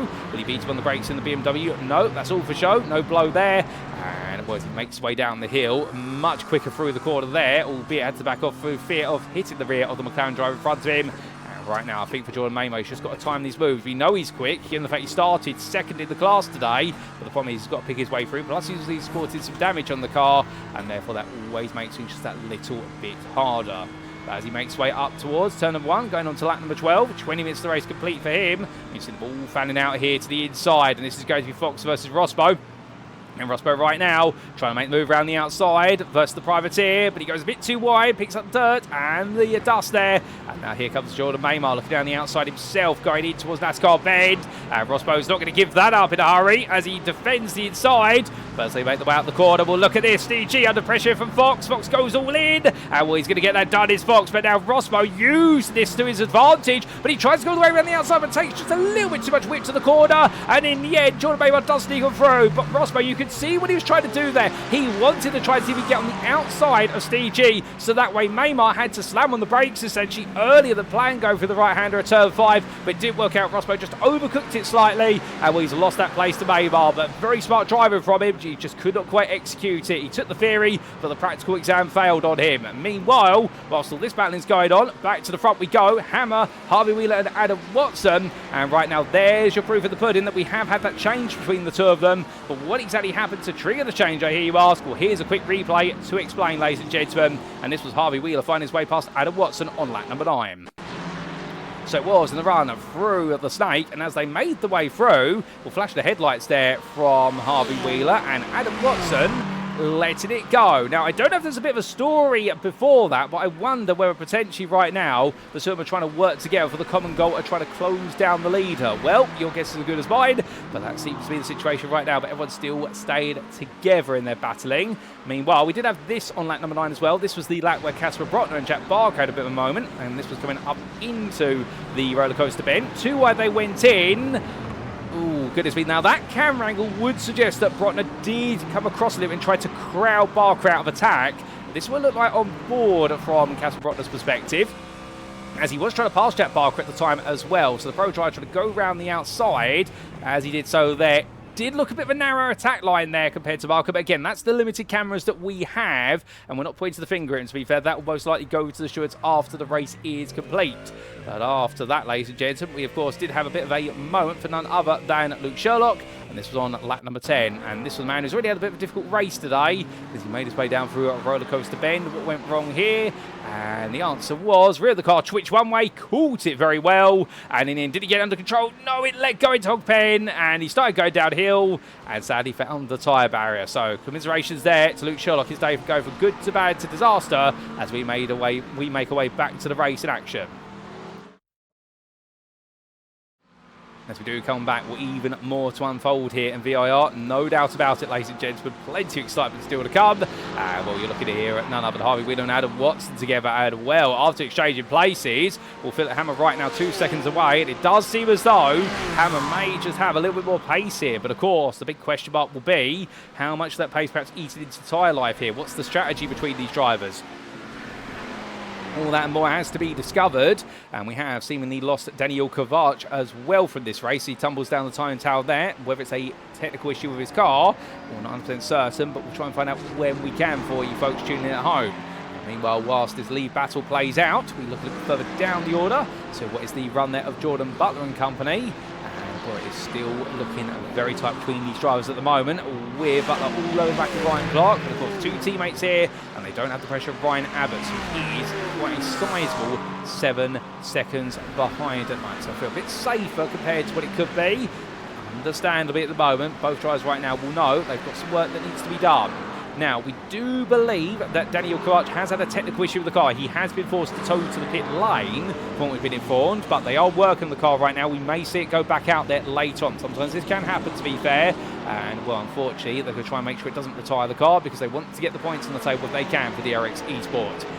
As we do see the closing distance there between Dean Collins and Jordan Butler, making the way on the back straight. Well, Collins is going to peel out here for a potential move overall. Is it going to be a move that's going to be done and dusted? Is John Butler going to fight this? And the answer is no. Butler backs off. And Collins will get the move done to Roller Coaster, and it just buys him some breathing room to his teammate Ryan Clark. Doesn't want to run too close to his teammate. Doesn't want to put any mental pressure on them, perhaps. But whilst all this has been going on, well, one thing we should point out is that Cy Anthony has lost the lead of the Interclass, and that lead has now been given to Max Wheeler. Now, there's been a mistake for Cy Anthony, as we've been informed. That happened a couple of laps ago.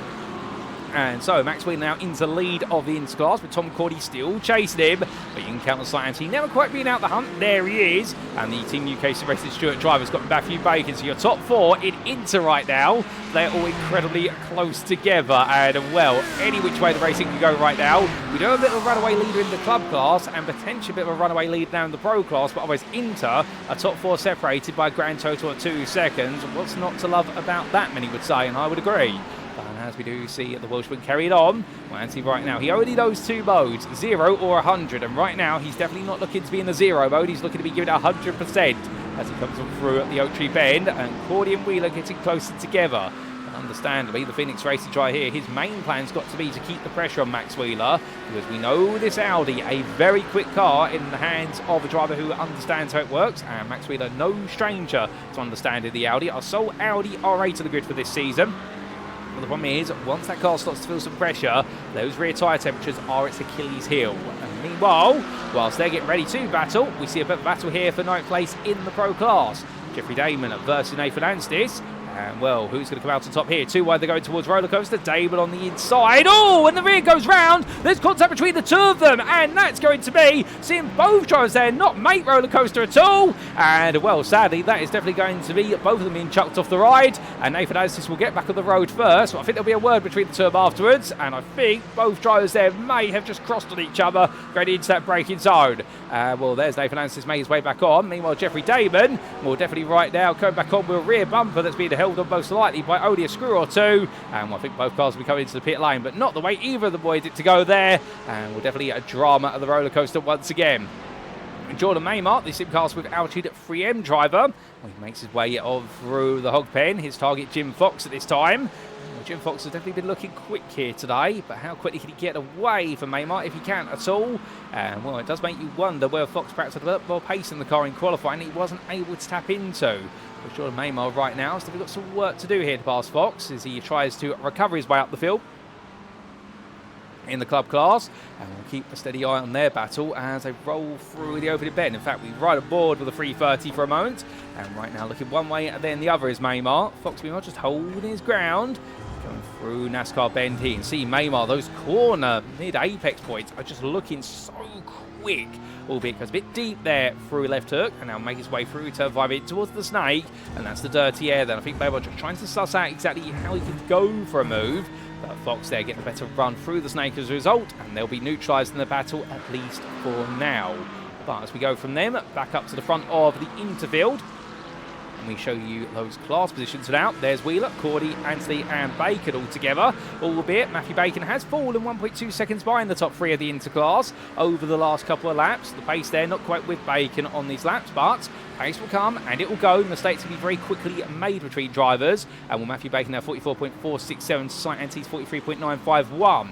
But Max Wheeler and Tom Cordy both lapping in the mid-44s, similarly to none other than Matthew Bacon. So, Max Wheeler feeling the threat behind him, but I wonder whether Wheeler's potentially taking some pace out the race right now, thinking, well, if I can't ever break away from them, what's the point pushing too hard? I may as well save some fuel and try to save the tyre life a little bit.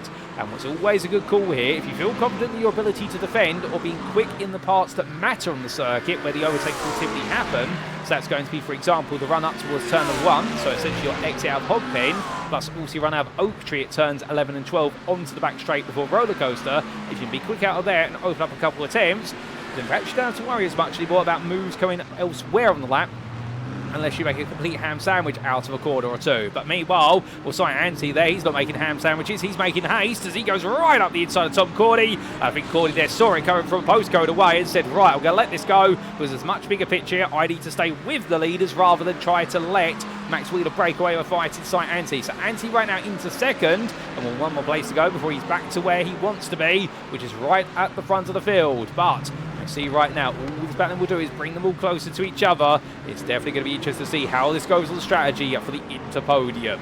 But from them, we come back to club leader Tom Wheeler, still 4.5 seconds ahead of Ryan Clark, and looking very much in control of the story right now versus Clark. And we're understanding Ryan Clark and Jordan Butler are still 7 tenths separated between the two of them.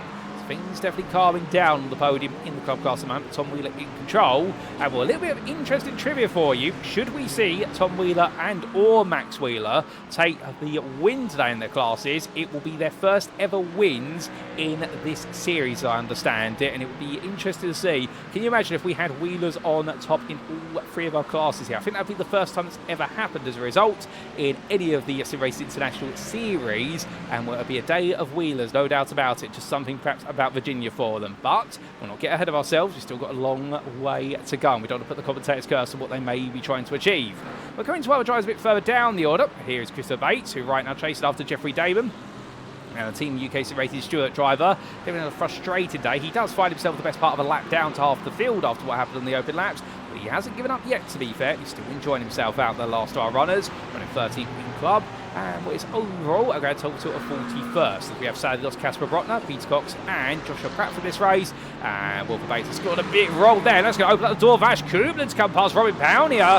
And remember, both drivers are trying to make their way forward. And well, as they come through, well, Kublan with that damage on the car. He's on a recovery race right now because he had to pit on the opening lap due to damage. And meanwhile, Robin Pownier and Brian Abbott's getting close together here. And well, Bates meanwhile lets it go before the S's sequence. And well, Bates just holding his lines, which he's allowed to do, to be fair. Remember, blue flag rules in this series, and indeed like many a GT series in the real world, state that the car that is going to lap down is to be predictable and hold their line, and it is the responsibility of the lead lap car to make the overtake happen there. As long as that lap down car does not defend, then as a result it all comes down to the leading car to make the move. Right now, we're definitely a move being made there. Ash Copeland will be able to make it perhaps an unconventional place, and he brings with him Pownier and Abbott's once again. As we do see Tim Probert also being allowed on through there as they make the way down the straight. But we come back to Conley, Fox and Maymar. Jordan Maymar has made his way past Fox twice since we last looked in, but every time he's made his way past, he's then made his way to the grass. But Jim Fox, meanwhile, in the tow here of James Conley. I think if he gets any close to this point, well, he tries to look to the outside and realises, hold up a second, there's grass there. Well, he's going to look to the outside of roller coaster. He doesn't want to be there. That's the thing. That's what Fox is trying to do. He's trying to get to the inside of roller coaster. But the problem is James Conley knows that and just simply says, well, if I put my car far enough over to the right, you can't find space. Well, as they come down in towards Hog Pen right now, can Fox get a better run here out the corner? Carries a lot of speed in, a lot of understeer there for Fox, and right now very eager. And well, James Conley decides, well, if he's going to be that egregious about it, I might as well pit and save myself some time. And so now here comes Jordan Maymar. 2 balls in the road, 2 balls in the grass, but he's going to give it his all right now as Jordan Maymar and Jim Fox be on the outside here. Onto the brakes they go, fighting over 7th in the club class on the road. This could be for 8th on strategy, given the fact that Conley's just coming to the pit lane. And Maymar up the inside. At the 3rd time of trying, he gets it done briefly, comes back across there. Fox doesn't quite get alongside into turn number 2. And well, smooth moves being made there by Jordan Maymar. But both of these drivers, Fox and Maymar right now, if this was a different race today, you would imagine they would be fighting for a spot on the podium. They could be fighting for a win here, given how they're both driving. But it hasn't quite worked out for Maymar. An early instant for Jim Fox, meanwhile, just a qualifying performance that does not reflect how much pace he's got in the car, at least in race trim. But sometimes that's the way it goes. You may not be quick in qualifying, but in the race you can have the fastest car out there. But your qualifying performance has essentially curtailed how far up the field you can make your way. As Fox getting so close to the back there of Maymar. My goodness, literally right his rear bumper, and as they make the way over the crest right now, he falls back initially and now getting ready for Oak Tree Bend. Let's see what he can do here. We know he's very clever with these switchback lines. It's where he's getting all the speed, or he just literally slipstreams his way onto the straight, but he gets such a slingshot out the corner. But this time as they power the way onwards, well, that BMW no slouch and corner exit. And well, Maymar getting that absolutely hooked up as Graham Beavers into the pit lane looking out my contact booth window. And Fox right now makes his way along the straight here. 3 attempts only becomes 2, but it does look as though Maymar finally settling this battle down, at least for a brief moment. Although again, if Fox can have his way, he'll be back there as quick as he can say he's going to make another move. But as we leave them be for now, Ash Copeland meanwhile find his way around the outside of Ryan Clark, so now making another overall position up with Robin Powder trying to follow through. They're now interdicting the second and third place runners in the club class. Jordan Butler is the next target, albeit there is the lap down car of Jeffrey Damon to contend with, as we do have Ryan Abbots and Fox into the pit lane now. So they both decided to come in, and well, James Connolly may be making the jump on them as a result. In fact, we are going to keep an eye on that. Where is Connolly? Well, here is Connolly right now making his way down the back straight, and Fox has just got to his pit box. So we're going to come back to that shortly. Meanwhile, just further down the back straight, here's Max Wheeler, Si Anstey and Tom Cordy, your leading trio in the interclass. With 25 minutes still to go, they are separated by half a second. Tom Cordy comes out the toe there.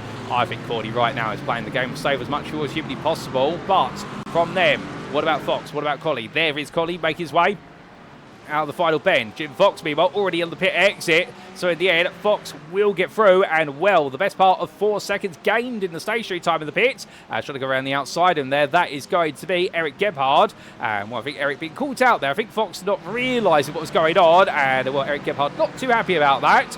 But I understand. I think now Fox will realise what's going on and just settle back down there. Well, Eric Gebhard, it's just timing with regards to that, we suspect. As meanwhile, well, it's time for a pit stop from the front of the interfield. Max Wheeler is in. So, Si Anstey and Tom Cordy carry on their journey, but Wheeler decides to give up track position. There goes the undercut strategy. Is this the right call? Well, Si Anstey has not made a right call. Get on the throttle so soon out turn 3. It goes spin around for Si Anstey. I don't believe it. It's gone to the ground. It's gone around once again. So Tom Cordy now picks up the interlead, but this is just on the road. Is this on strategy? We know that Cordy's been doing a lot of fuel saving, but does the Phoenix Racing team now bring Cordy in at the end of this lap? No, and they haven't got a car to follow, and therefore they can't maximise the fuel saving here. Surely you've got to at this point. Otherwise, Max Wheeler might be able to steal this back, essentially.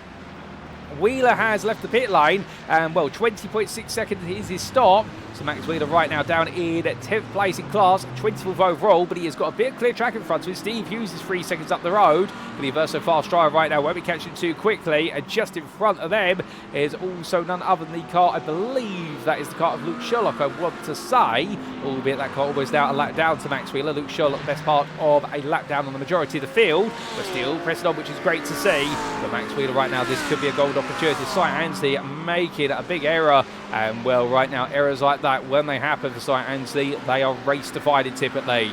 But as things do now really get towards boiling point in the interclass, meanwhile, they're looking quite tepid at the front in pro and overall, because Philipp Hammer now 3.5 seconds ahead of Adam Watson, who's here, and Harvey Wheeler just behind, and Watson has found his way back past Harvey Wheeler, and that change happening all the way back on none other than lap number 14. Well, it's been some time since we've looked at that, and well, Watson and Wheeler now, the gap between the two, 1.8 seconds. So it does seem as though right now your leading trio are so close together beforehand. If they're going to close up, it will be on strategy. But speaking of closing things up, Tom Cordy into the pit lane from the effective lead of the interclass on the road. Max Wheeler still making his way on around. There he is, coming down through the roller coaster in towards Hog Pen, and right now Cordy is almost at the end of his pit stop. In fact, he's been complete. Wheeler's tied 20.6 seconds. Tom Cordy 19.5, so he's had the shorter stop as Tom Wheeler's in for the lead of the club class. John Butler carries on. Max Wheeler makes his way down, and right now something tells me Tom Cordy's taking the lead. He is. So Tom Cordy is now your strategic leader in the interclass. If Max Wheeler wants this win, he's going to have to pass the Phoenix Racing 217 on the circuit. Phoenix Racing will be very happy with this. They've made this work out. Cordy's fuel saving has played a crucial part in causing a 1 second turnover in the pit lane. But now Max Wheeler, of course, tyres back up to temperature sooner. Both drivers, we believe, have just literally gone for fuel. Nothing more than that in the pits. No car up on the jacks there, so no tyres being changed. This will be about tyre management. And in the game of tyre management, the Ford Mustang just as dangerous on its tyres as the Audi, in the fact it's a very heavy car. It wears into its fronts more aggressively than most front-engine rear-wheel drive cars. Meanwhile, the Audi, of course, always has the risk of overheating its rear tyres. This is going to be a game, then, of who's going to have the pace right at the end. Meanwhile, into the bits on the overall lead, Philipp Hammer being serviced at the moment. Car staying there as Adam Watson, Harvey Wheeler, Eric Gebhard, they all go on for another lap. And Michael Schutz to back in as well. So pole position with ASR decided to double stop their drivers. Mikey Schutz and Timo Gertner in. But where is Hammer going to come back out in all this? That's what we need to find out. And in due course, I'm sure we will. There he is, leaving the pit lane. 17.5 seconds is stop. The quickest pit stop we have seen so far today out of the mandated pit stops for fuel. And right now, Hammer coming out there in 4th place. But he has got quite a bit of traffic around him. And those are cars that are essentially a lap down as Ryan Clark decides to go very deep there at turn 1. Now, whether that was pulling the car of the road to respect Hammer. Alternative mistake. Well, for Ryan Clark, he can't afford a mistake like that. So he's going to give Jordan Butler second place in club surely at this point. And well, and with regards to the pit stops right now, where is Jordan Butler in all this? Butler's still going. In fact, he's in the pit lane at the moment. As soon as I say that, there he is, as it really is pit stop season now.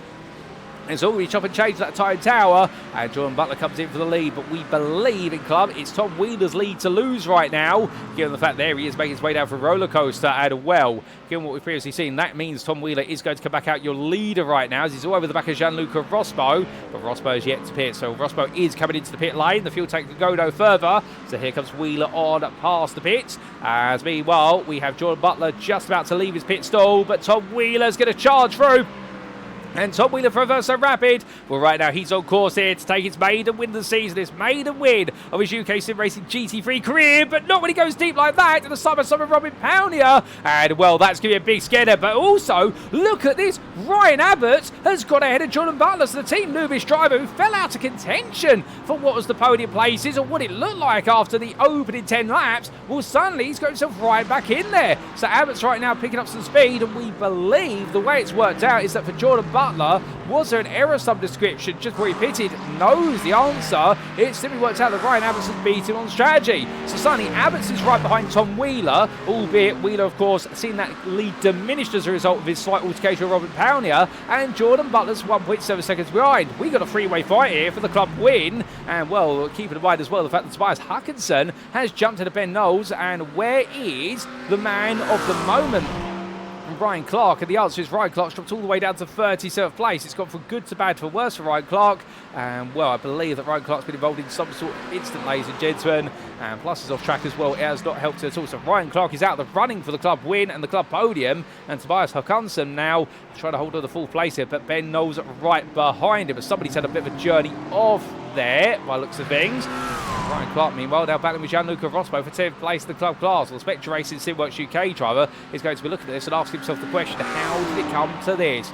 And well, as he looks at the move here, too wide they go in towards the S's, but Clark in the end does not commit to it. No, it's way too risky at this point, and instead just lets it go. But with all this happening at the moment, also what we need to point out is that Matt Bacon has sidled himself between Cordy and Wheeler. So Matthew Bacon has made this happen on strategy and has got ahead of Max Wheeler. So now we really do have a three-way fight in our hands here for the to win. But here comes Max Wheeler looking for the move immediately towards the S's. 2-1 they go in, and Wheeler goes through. Bacon decides not to put up too much on a wall there. He doesn't want to risk it too soon. So right now Max Wheeler back into second in the interclass. Tom Cordy 7 tenths up the road, and Matthew Bacon right now I think will try and stay on the wall tracks as long as he can. But whilst there's change on the circuit, ladies and gentlemen, there's also change going on the pit lane into the pits of the lead. Harvey Wheeler, Adam Watson did pit a lap ago. Philipp Hammer makes his way on down here. I think it's going to be the lead back to Hammer overall and in pro. There's Harvey Wheeler. Where is Adam Watson? Watson just comes on through, but Harvey Wheeler going the longest of everybody, 24 laps in that Ferrari. The Verso Rapid 133 driver, he's been doing so much fuel saving, and it just has not quite worked out. He's got behind Matthew Hunter there, and Hunter's going to let him go into turn number 2.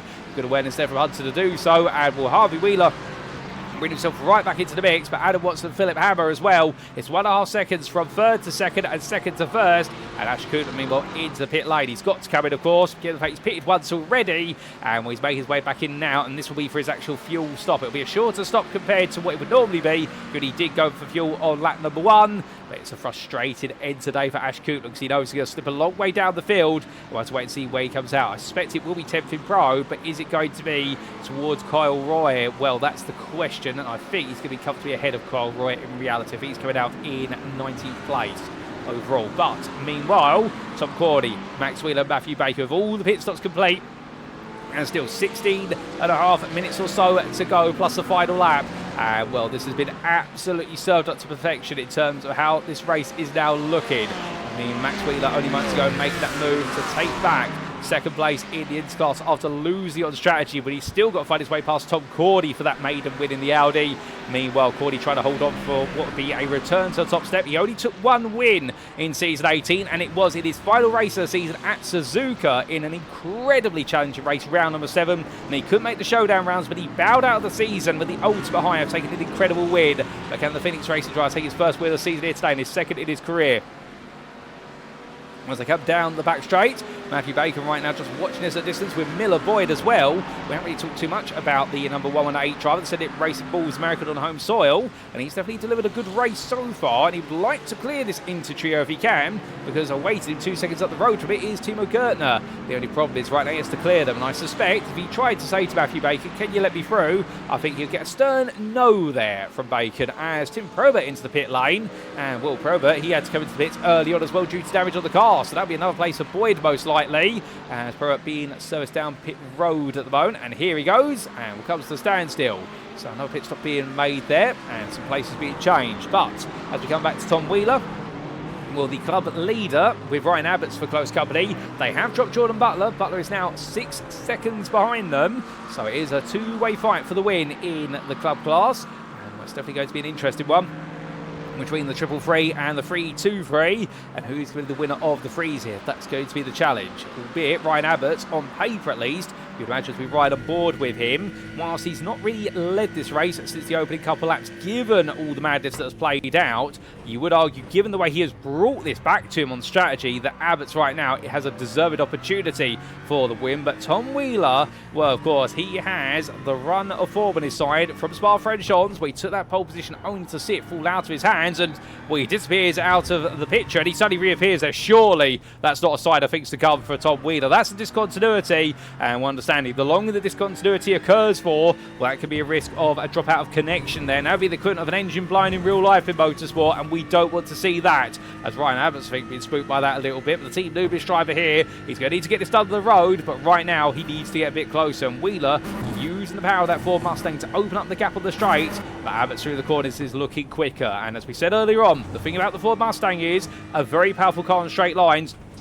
Not too bad in terms of fuel efficiency these days, but it's a very heavy car, and heavy braking zones, hairpins, you normally do see those front tyres really start to overheat, and once they get warm, you can get the temperatures back down, but they start to lose pace, as Ryan Abbott's losing all the pace there for Oak Tree Bend, in a car that's normally known for a little bit of everything, a bit of a jack of all trades, this Aston Martin, but right now, as its lack of speciality, just holding the Britain back. Well, not too long to find out with 14 minutes on the clock and still counting.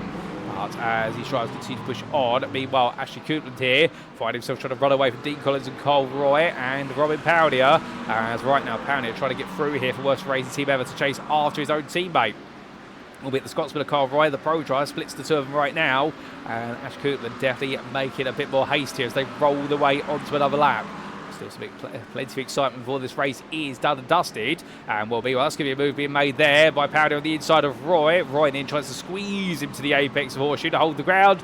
And then Powder went all in on the inside, but Roy countered him and has held the position. But from there, we come all the way to the back of the field. It's mainly the battle for one of the last running places, but to be fair, it's by no means less important. It's Gianluca Rosberg and Christoph Bates together as they make the way up the rise. And right now, Bates here trying to take the place back.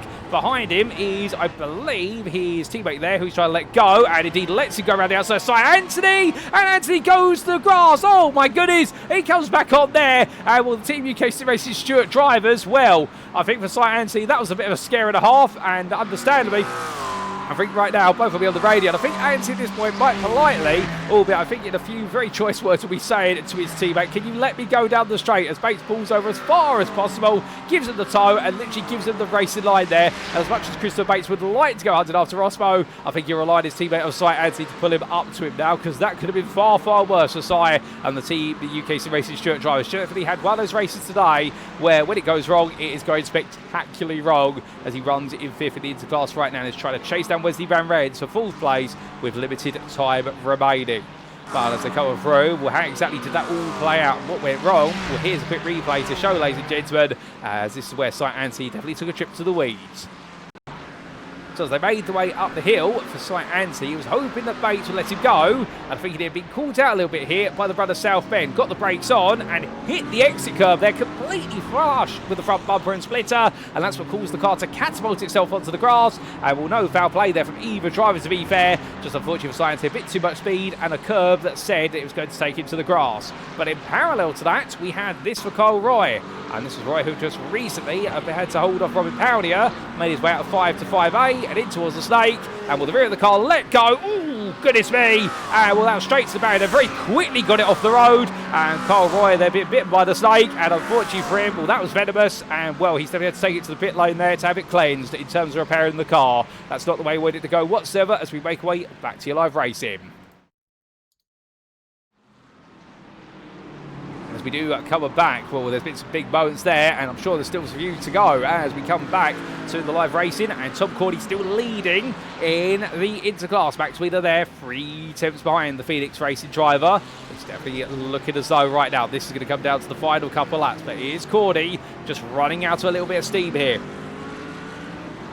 as they get closer towards the finish line, because that gap, the average, is now coming down by about half a tenth a lap at the moment. And Tom Cordy definitely feeling some heat behind him. Ryan Abbots versus Tom Wheeler. Well, similar situation here right now. The gap between these two, 3 tenths there. The time tower will need a bit of time to update itself, so don't fret about that. It will eventually get there. But right now, the team Noobish driver getting ready to pounce. But the thing is, he's got to try and make this happen. He needs to get one move and get it done as quick as that. If not, well, he may find himself in the end battling hard. And Jordan Butler 7 seconds away. 7 seconds can very quickly become 0.77 seconds as soon as these two really start to scrap at VIR. But we'll see what is to be as they come into the final 10 minutes. And we ride aboard with the 323 for Team Noobish of Abbots. And right now still there or thereabouts, that Ford Mustang. We know how quick it could be on the straight. Right now, the Aston Martin's got to get this down in the corners. He did have a bit of a moment early on at Oak Tree, did Abbots, where he seemed to lose a lot of speed. But now through the horseshoe, he seems to have got things back together. And we're going for the deeper line in to get a much tighter exit. But it's all about trying to set up a bit of a line here. Looking for a tight run through 2. Only to open the steering wheel up.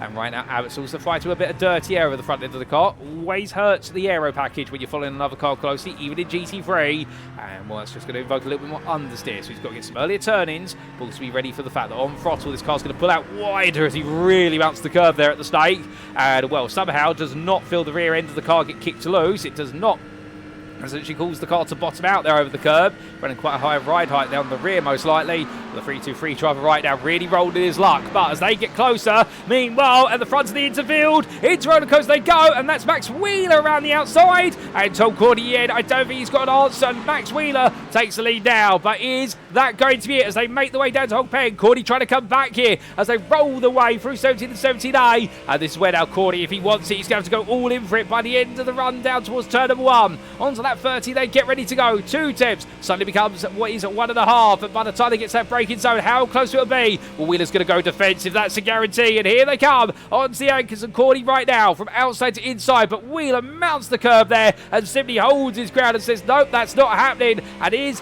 that going to be the end of the battle for the winning Inter? Well, right now Max Wheeler will be hoping so, and Matthew Baker be 1.5 seconds behind, still watch her distance here, thinking he can get involved. He's going to get his skates on right now. Miller Boyd, the pro driver, almost egging him on in a way. Just sat behind very patiently at the moment. But how was that move made? Well, we'll have to wait and see it with regards to whether we get a replay of it. And the good news is we do have a replay readily available. And I think here we go, ladies and gentlemen, for a quick replay of how Max Wheeler moved into lead of the interclass.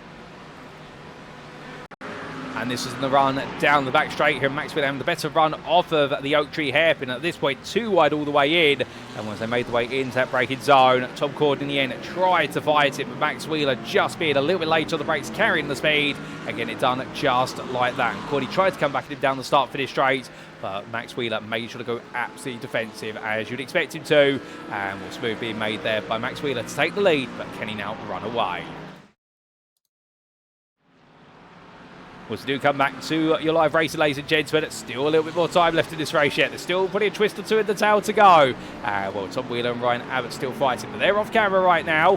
What's happening right at the front of the field? Philipp Hammer versus Adam Watson and Harvey Wheeler still together, but perhaps more prevalently, Jim Fox versus Tobias Huckinson as, what's happened there? Well, there's the Hexon slow driver, and Jim Fox still following close. They're fighting over 5th place, and I think Huckinson's having slight connectivity issues there as he keeps appearing and disappearing. Hopefully he does make it to the end to get this far into the race and then suddenly potentially be forced to retire due to say outside of control. That is definitely heartbreaking right now, and even I think Fox, as much as he would like that 5th place in club. I don't think he wants to get it for a technical issue for his rival. He wants to get it on the road. And here they go down the back straight right now. These two have been really different stars of the day. Jim Fox had so much pace at his fingertips. And, well, he's definitely been going all in for moves. Meanwhile, for Tobias Håkansson, it's been a day where he's just been smooth and consistent. And both have found themselves right now fighting for that final spot in the club top 5.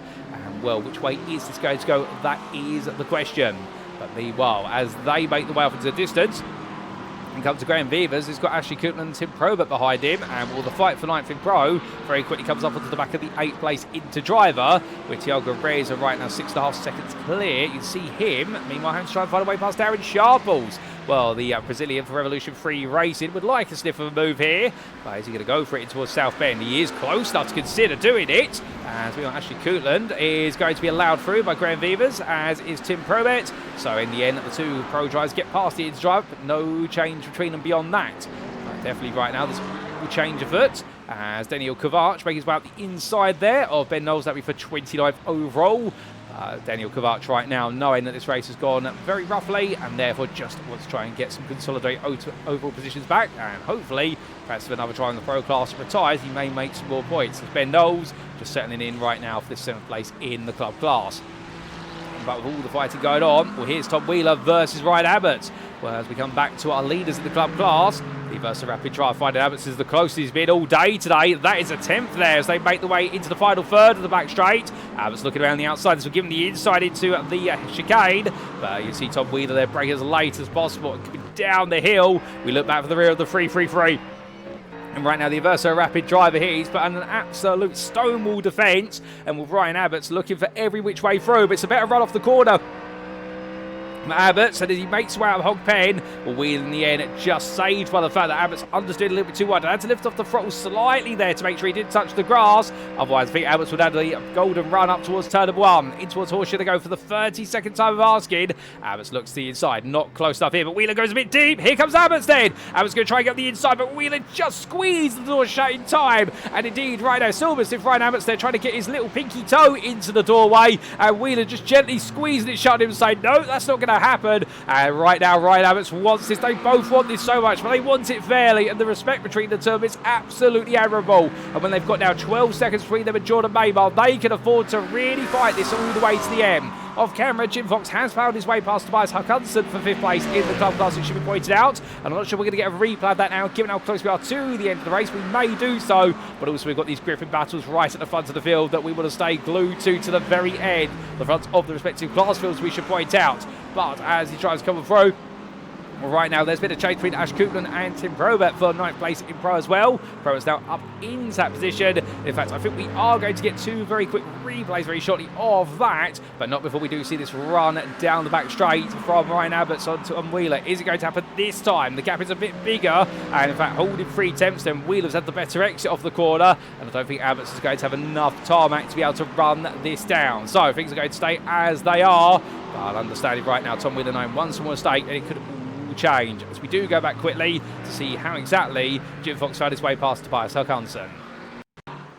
So this was going in towards turn number 1 in the end, onto the brakes this time, and the move being made was Håkansson go very deep and goaded himself into a mistake, and Jim Fox simply picking that up. And then we had this for Ash Coutland in parallel, and this was Coutland, I think, trying to keep away from Tim Probert. Took a lot of curb on the exit of South Bend, and as he broke his way into Oak Tree, way too much speed, and the car just went straight on there. An uncharacteristic error from Coutland, but to be fair, even some of the best make mistakes as we go back to your live racing. And so we come back, and as we do, we come right back to the lead battle for the club honours. And right now, the 333 driver Tom Wheeler still holding on versus Abbott. But as they fight, also there, Wesley Van Rens and Sy Adzi. And Sy Adzi right now trying to claim back 4th place. The last place he can get back today, unless something goes very much wrong for what would be the leaders of the International top 3 of Max Wheeler, Tom Cordy, and Matt Bacon. But right now, this race really running towards the very end. Everyone's going to be running out of steam at this point. Our pro and overall battle, meanwhile, that has definitely gone a bit quiet with Philipp Hammer, Adam Watson and Harvey Wheeler all in their own space now. There's nothing between the trio there. As you can see, Sy Adzi getting more and more aggressive. Darren Sharples as well, looking for a move on Thiago Reza. and trying to find a way in for Old Dudes in Cars Midlife Crisis for 6th place in the Interclass.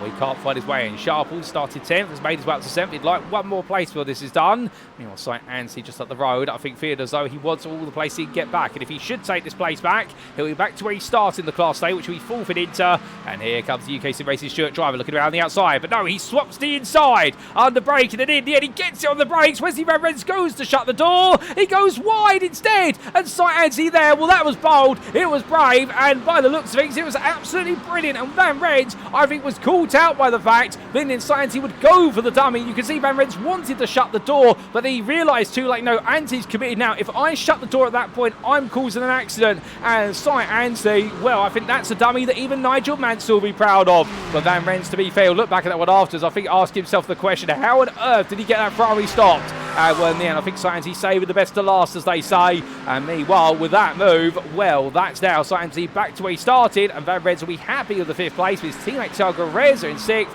The team will be getting a lot of points for Evolution Free Racing, even if the individual drivers are not.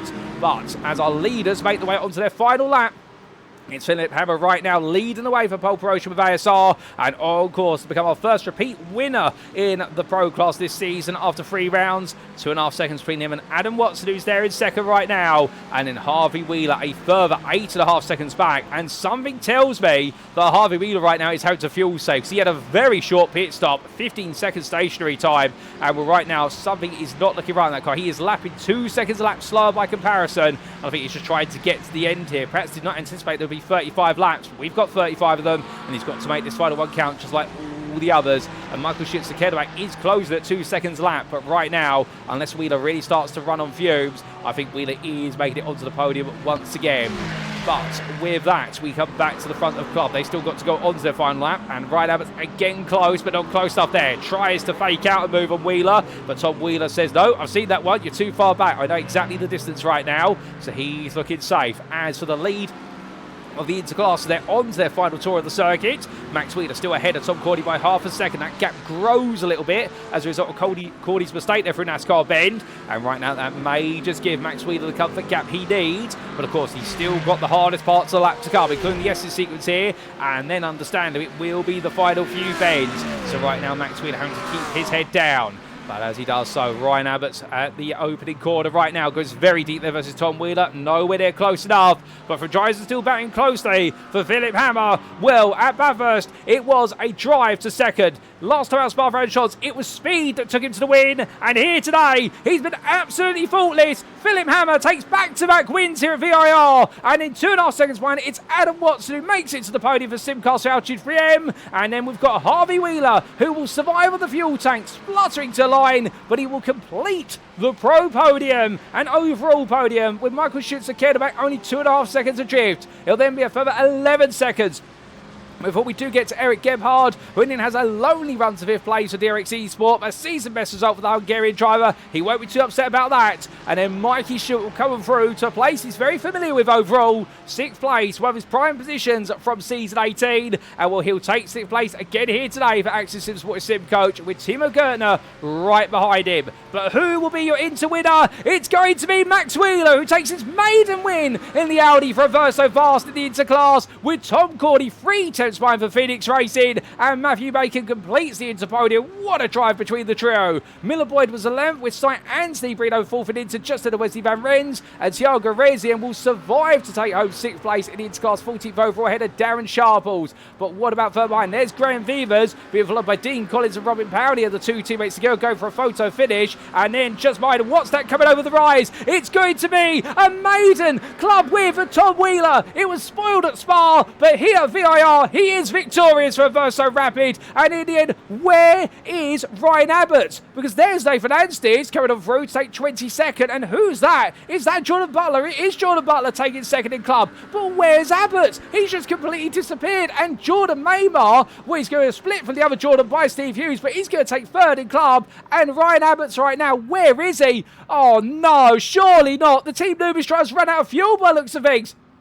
as he tries to make his way onwards, and as he does so, is Abbott's going to make it to the finish line, because that car, I think, has run out of gas right at the end. Come on, Ryan, don't leave us hanging. You can make it. It's downhill from here, and I don't mean downhill for you. It's downhill for the car. Just keep the car pointed straight, and surely it's going to arrive. This is going to be the slowest finish at VIR, but right now for Abbott's, I think we're all willing him on here. Can he make it? If not, well, he might have to tow to the pit lane, holding 20 miles an hour right now. Surely he's going to make it, ladies and gentlemen, eventually, but this is, well, this is heartbreaking. This is soul-crushing for the 323 driver, who in the end has just run out of fuel on the final lap, when he could have brought home his season best performance of second place in the club class, and it shouldn't take away from the fact, strategically, he was almost perfect, and here today, he was a challenger for the club win, but he does make it to the finish line, and good on Ryan for doing so, and well, I think that was going to be none other than what was the car of Ryan Clark coming up there, finishing a lap down, but he was going to help Abbott's across the line. He was ready to be to his aid. Good on him for doing so, but as everyone cools and calms on down, well, what an ending, ladies and gentlemen. What a race at VIR. And normally race at VIR, they go one of two ways. They either are absolutely spectacular, or alternatively, they can feel a little bit processional, but this was far from a procession today. And as Max Wheeler and Tom Wheeler come together on the circuit, celebrating there, well, the Averso drivers will be absolutely pleased. That is the Wheelers taking an absolute wonderful day today, and indeed not quite a win in each of the classes, but to be fair, a maiden win in this series for Max Wheeler in Inter in his Audi, and a maiden win for Tom Wheeler in his Mustang in the club class. They'll be absolutely ecstatic about it, and with Harvey Wheeler as well finishing on the podium, well, you couldn't ask for a more happier day for the racing family. But as they all cool and calm down, let's take a look at those race results subject to any stewards' inquiries, and here they are. Started, of course, with your overall results. And what a race this has been. And remember, all results provisional until the stewards' inquiries are done after the racing. But here, round number 3 in the Sunday GT3 Championship Season 19, hosted by SimRacing International, brought to you by UKSimRacing, and on the iRacing platform for VIR, Philipp Hammer, untouchable today as the race went on, and converting what was pole position to his second win of the season, and the pole promotion with ASR driver really now getting going, with Adam Watson, a huge driver for him as well, and the Simcaster Altitude 3M driver making amends, of course, for the restricted 4th place finish that he had at Spa-Francorchamps, and here today, with the restrictions off of him, definitely coming on through for his best results so far, and knowing the challenge in front of him is to see where he closed the gap to Philipp Hammer. Harvey Wheeler, well, he decided to go for a much more fuel-focused strategy today, but unfortunately did come back to bite him right towards the end, running low on fuel on the final lap, and therefore had to settle for third for Verso Rapid, just ahead of Michael Schutzer-Kedelbach. A season-best finish in 4th place there for pole promotion with ASR, and the team looking increasingly strong, as is their number 2 driver. Eric Gebhard taking 5th there for DRX Eastwood, a very lonely race for the Hungarian driver, but to be fair, his best race of the season so far, when Mikey Stewart in 6th place there for Axis Sport Sim Coach ahead of Timo Gertner. The Wild Ride Motorsport driver was only 1.5 seconds behind Stewart at the finish, with Max Wheeler completed the run to 8th place, but most critically for him, his maiden into win for Verso Fast, and Tom Cordy for Phoenix Race. And the return to the top step continues for a little bit longer, but to be fair, what a fight between him and Wheeler every step of the way. At a race that was so unpredictable, and then with slight antsy so it slipped out of his hands, Wheeler and Cordy took up the chalice. Matthew Bacon taking 10th there. Third in the Interclass, worst racing team ever. Didn't have the pace to challenge Max Wheeler or Tom Cordy, but definitely had the pace to earn his space on the podium. And Miller Boy, best dressed 11th place for Ascendant Racing Bulls. A solid result for him, even if he wasn't quite in the fight with the pro drivers. So Anthony had to go on a double recovery drive today for Team UKSR Stewart, and finished where he started with that 4th place in class, 12th overall. Just ahead of Wesley Van Ren's Revolution 3 Racing. He was ahead of his teammate, Tiago Reza, by 7 seconds, but Reza managed to make sure that Darren Sharples couldn't get close, and it was Sharples who ran off the top 15 for Old Dudes in Cars Midlife Crisis. Tim Probert, Ashley Coulton, Graham Vivas, Dean Collins and Robin Pownier completed the top 20, and behind the 2 worst racing team ever drivers, we did see in 21st place there, Tom Wheeler, your club winner, his maiden win for this season in his career, and the Averso Rapid driver doing so in the end in style, but not without withstanding the major pressure of Ryan Abbott's. Nathan Addis was 22nd, a bit of a frustrated day today for the UKSimRacing Hill driver, 4 seconds ahead of your run-up in club, who won't quite believe he was run-up in the end, Jordan Butler for Spectre Racing SimWorks UK, and then Steve Hughes splitting up Jordan Butler from his fellow namesake, Jordan Maymar there, the Simcast with Altitude 3M driver, looked settled for 4th place, but in the end, by just getting to the finish, he earned himself 3rd in club.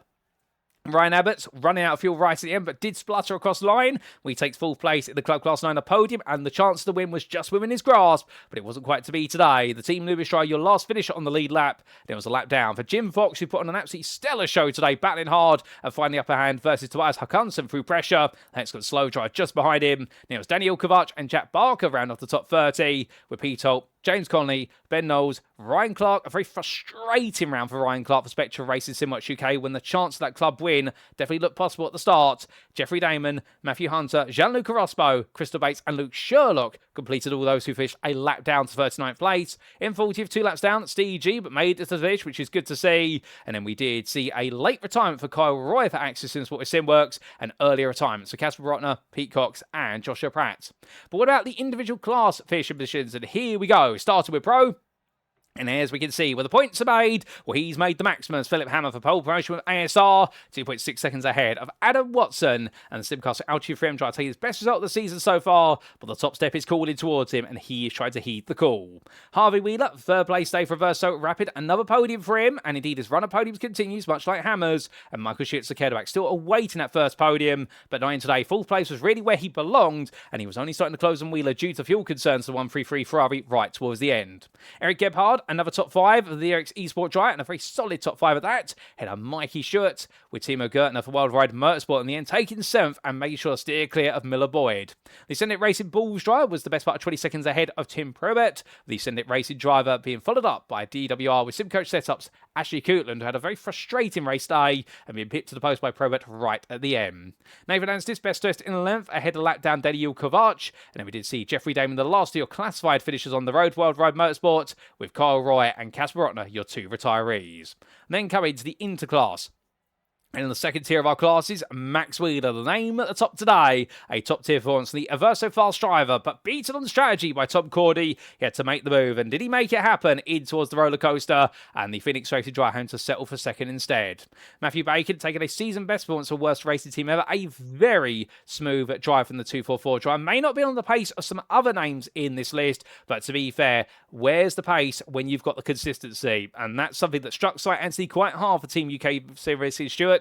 Had the pace to win this race, but an early spin followed by another spoiled his chances of bringing home the win. But still, more results to come, and Sight Anthony's not out this one yet. Revolution 3 races pair of Wesley Van Reds and Thiago Reyes are completing your top 6, with Van Reds definitely looking the quicker of the two, but losing out versus Sight Anthony towards the end after that huge dummy send from Sight Anthony worked out the horseshoe, and Thiago Reyes having to make sure that Darren Sharples could not find a way past, with Sharples being forced to finish 7th for Old Dudes in Cars midlife crisis. Phoenix Races, Graham Vivers in the end taking a bit of a consolatory 8th place, given the pace we saw early in the race. Didn't materialise to a top 5 in the end, with Dean Collins and Robin Powner completing that top 10. And then Steve Hughes best dressed in length there for UKSimRacing Button. And it was a lap down for Jack Barker, as it was for Pete Holt and Luke Sherlock, with non-finishes for Pete Cox and Joshua Pratt. Then to the club class, last but by no means least. And here we can see in the third of our classes, Tom Wheeler taking that maiden win for Averso Rapid by the best part of 16.3 seconds. But the gap does not tell the story between Tom Wheeler and Ryan Abbott. So the fact that Jordan Butler was with them to a degree, as was none other than Ryan Clark. But in the end, in a race day filled with mistakes and blunders, Tom Wheeler made sure not to make too many, and that's why he came out on top. Jordan Butler in promoted from 3rd to 2nd for Spectre Racing SimWorks UK, and Jordan May by the same from 4th to 3rd for Simcast with Altitude 3M. Both drivers, of course, putting in some solid stints, but also particularly for Jordan Maymer, another day today fraught with some incidents, and sadly for him, the chase of a win goes on. Ryan Abbott's meanwhile, when it was so close to win or at least a podium, the fuel tank just running dry, a lap to go. The Team Nubis trial will be absolutely gutted at that, but understanding he will come back strong, and I'm sure that podium will see him standing upon it sooner rather than later. Jim Fox, the first of the drivers in club to finish a lap down. But one to watch out for as the season goes on, because the Team Roadkill Privateer really showing just how quick he can be. And in the race, he's not afraid to make moves. He's just got to get on top of that qualified points. And if he does so, I think we're going to be seeing a Fox podium very soon. Tobias Hakansen for Hexagon Slow, just losing out versus Fox towards the end with a mistake at the horseshoe hairpin, but another solid drive from the Swede. And a James Connolly for Team UKSimRacing Hill. And then Ben Knowles, Ryan Clark and Matthew Hunter complete your top 10, with Ryan Clark's race looking for a chance to win, but unfortunately 9th was what he could achieve. And Matthew Hunter as well, the SimCast Racing Team driver, being elbowed about a bit today, and we're hoping for a better day at Road America. Gianluca Rospo taking 11th there, best race of Deep Motorsport, ahead of Christopher Bates, who fought hard with Rospo to the very end, but the Deep Motorsport driver got the upper hand, and finishing 2 laps down, Steve G there in 13th place for GTRR. But with that, ladies and gentlemen, that concludes our rundown of the provisional results. And as we get ready to wrap up our time here at VIR, well, of course, it's just the question of how do the standings stand provisionally after 3 rounds racing. And the good news is we can bring that right to you as here we go. And as we can see, taking a look to the pro standings first, Philipp Hammer now with 2 wins in the second place, 290 points, the 260 of Harvey Wheeler, and with the 2 third sim in a row, it's not as though the Versa Rapid Ferrari driver isn't trying, but you'll know right now that Philipp Hammer's consistency in terms of those wins is starting to try some patience. Tim Probert moves into third, no podium for him so far, and a 9th place finish today, offsetting his 2 top 5s thus far, but 180 points, he's now 10 ahead of Jason Baxter, who of course we are missing for the purposes of this round, plus next round, but he'll be back in round number 5, and he'll be looking to claim those podiums back. And I do believe, as he did leave what was none other than our round at number 2, so I get stuck at Spa Fraser, he did say to Philipp Hammer and Harvey Wheeler, keep that top step of the podium warm for me, I'll be back to take it in round number 5. But the Wild Ride Motorsport driver will definitely be missing his rounds at the moment.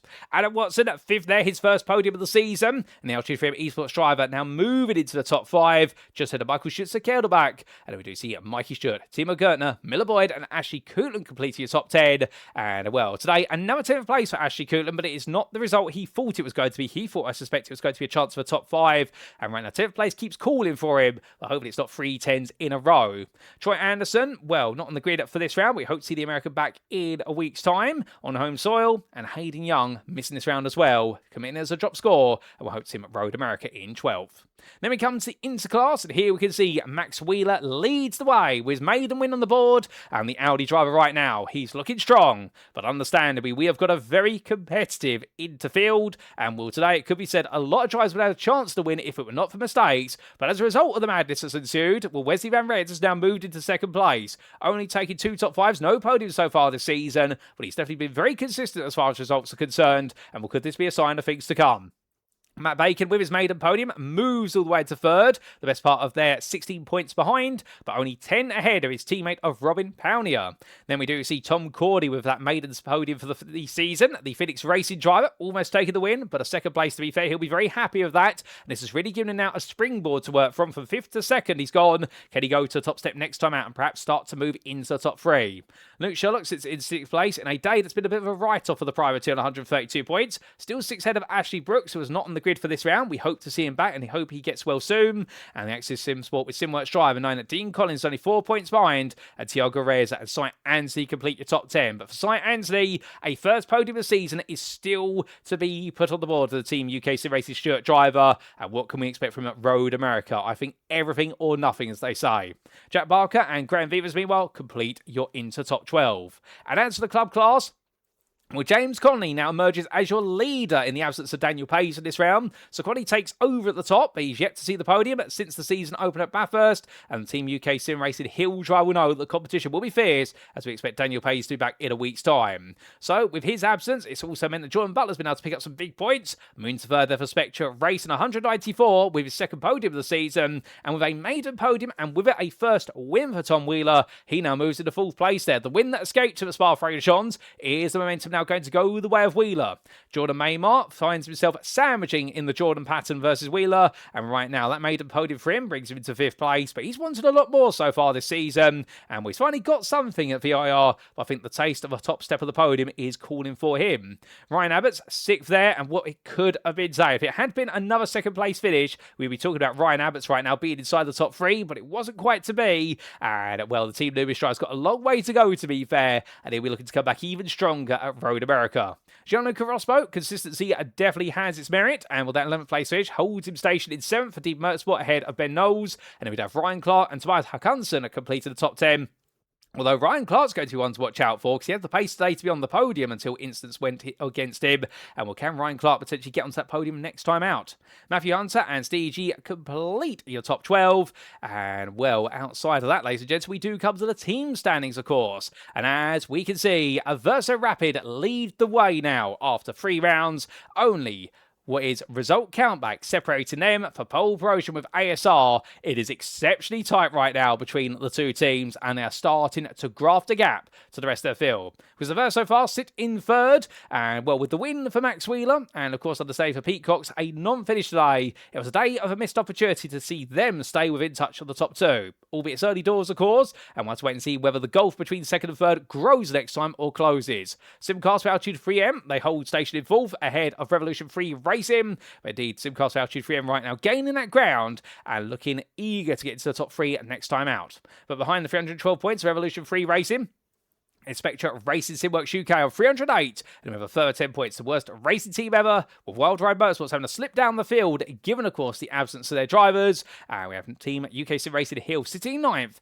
only ahead of Old Dudes and Cars Amnesia by 20 points, and that's how the top 10 in the Team Championship stands after 3 rounds. But with that, ladies and gentlemen, it's now time for us to wrap up.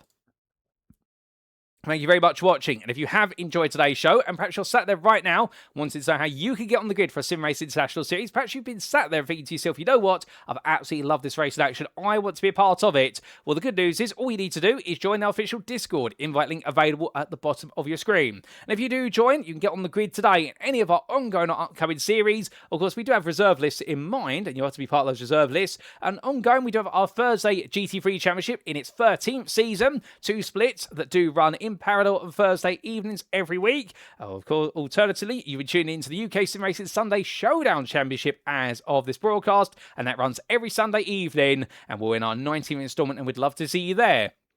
If you do prefer some of the older GT machinery, perhaps you're more of a Gran Turismo Endurance fan or GTE, we've got you covered there because Season 3 is not too far away. That'll be every Friday evening, every 2 weeks we should clarify, and that's because we have moved towards a bit more endurance-based format, and well, our pre-season event begins this coming Friday, and we'd love to see you on the grid for that.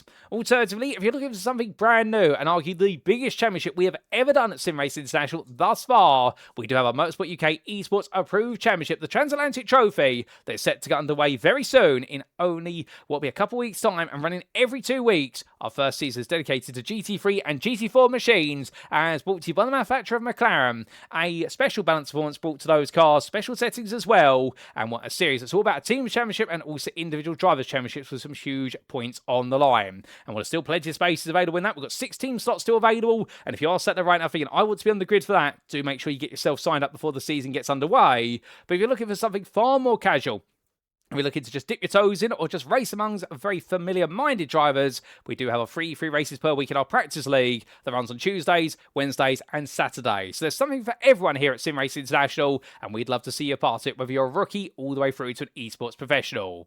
But with that, we also need to say a big thank you to our series and league sponsors, who do include Carme, Modern Technology, the GP2 Group, and of course we need to give a big shout out to Motorsport UK's esports division for recognising us at SimRacing International as a recommended community. We're very grateful for that recognition, and long may it continue throughout 2026 and beyond. But with that, ladies and gentlemen, we now look ahead to next time, and part 1 of our American doubleheader is done, but now part 2 awaits us in a week's time, and it'll be to the picturesque countryside of Elkhart Lake in the US state of Wisconsin that we'll hear the sound of GT3 machinery roar at a true power circuit. The circuit has been unchanged since its opening the best part of 80 years ago. It's going to be Road America. The race will be on Sunday, the 26th of July 2026, but come join us if it were live on Monday the 27th of July. And as we make our way to that round, well, of course, it's Philipp Hammer who leads the way in the Pro Championship and overall with 2 wins on the podium so far. And can anybody slow him down? As meanwhile, in both the Inter and the Club Championships, it's all chop and change, and it could all change once again in a week's time. But until then, we have been SimRacing International. I've been your host and commentator, Paul Walsh, and until next time, remember to stay safe, stay well, stay smiling, and most importantly, as always, ladies and gentlemen, remember to stay on track. Good night.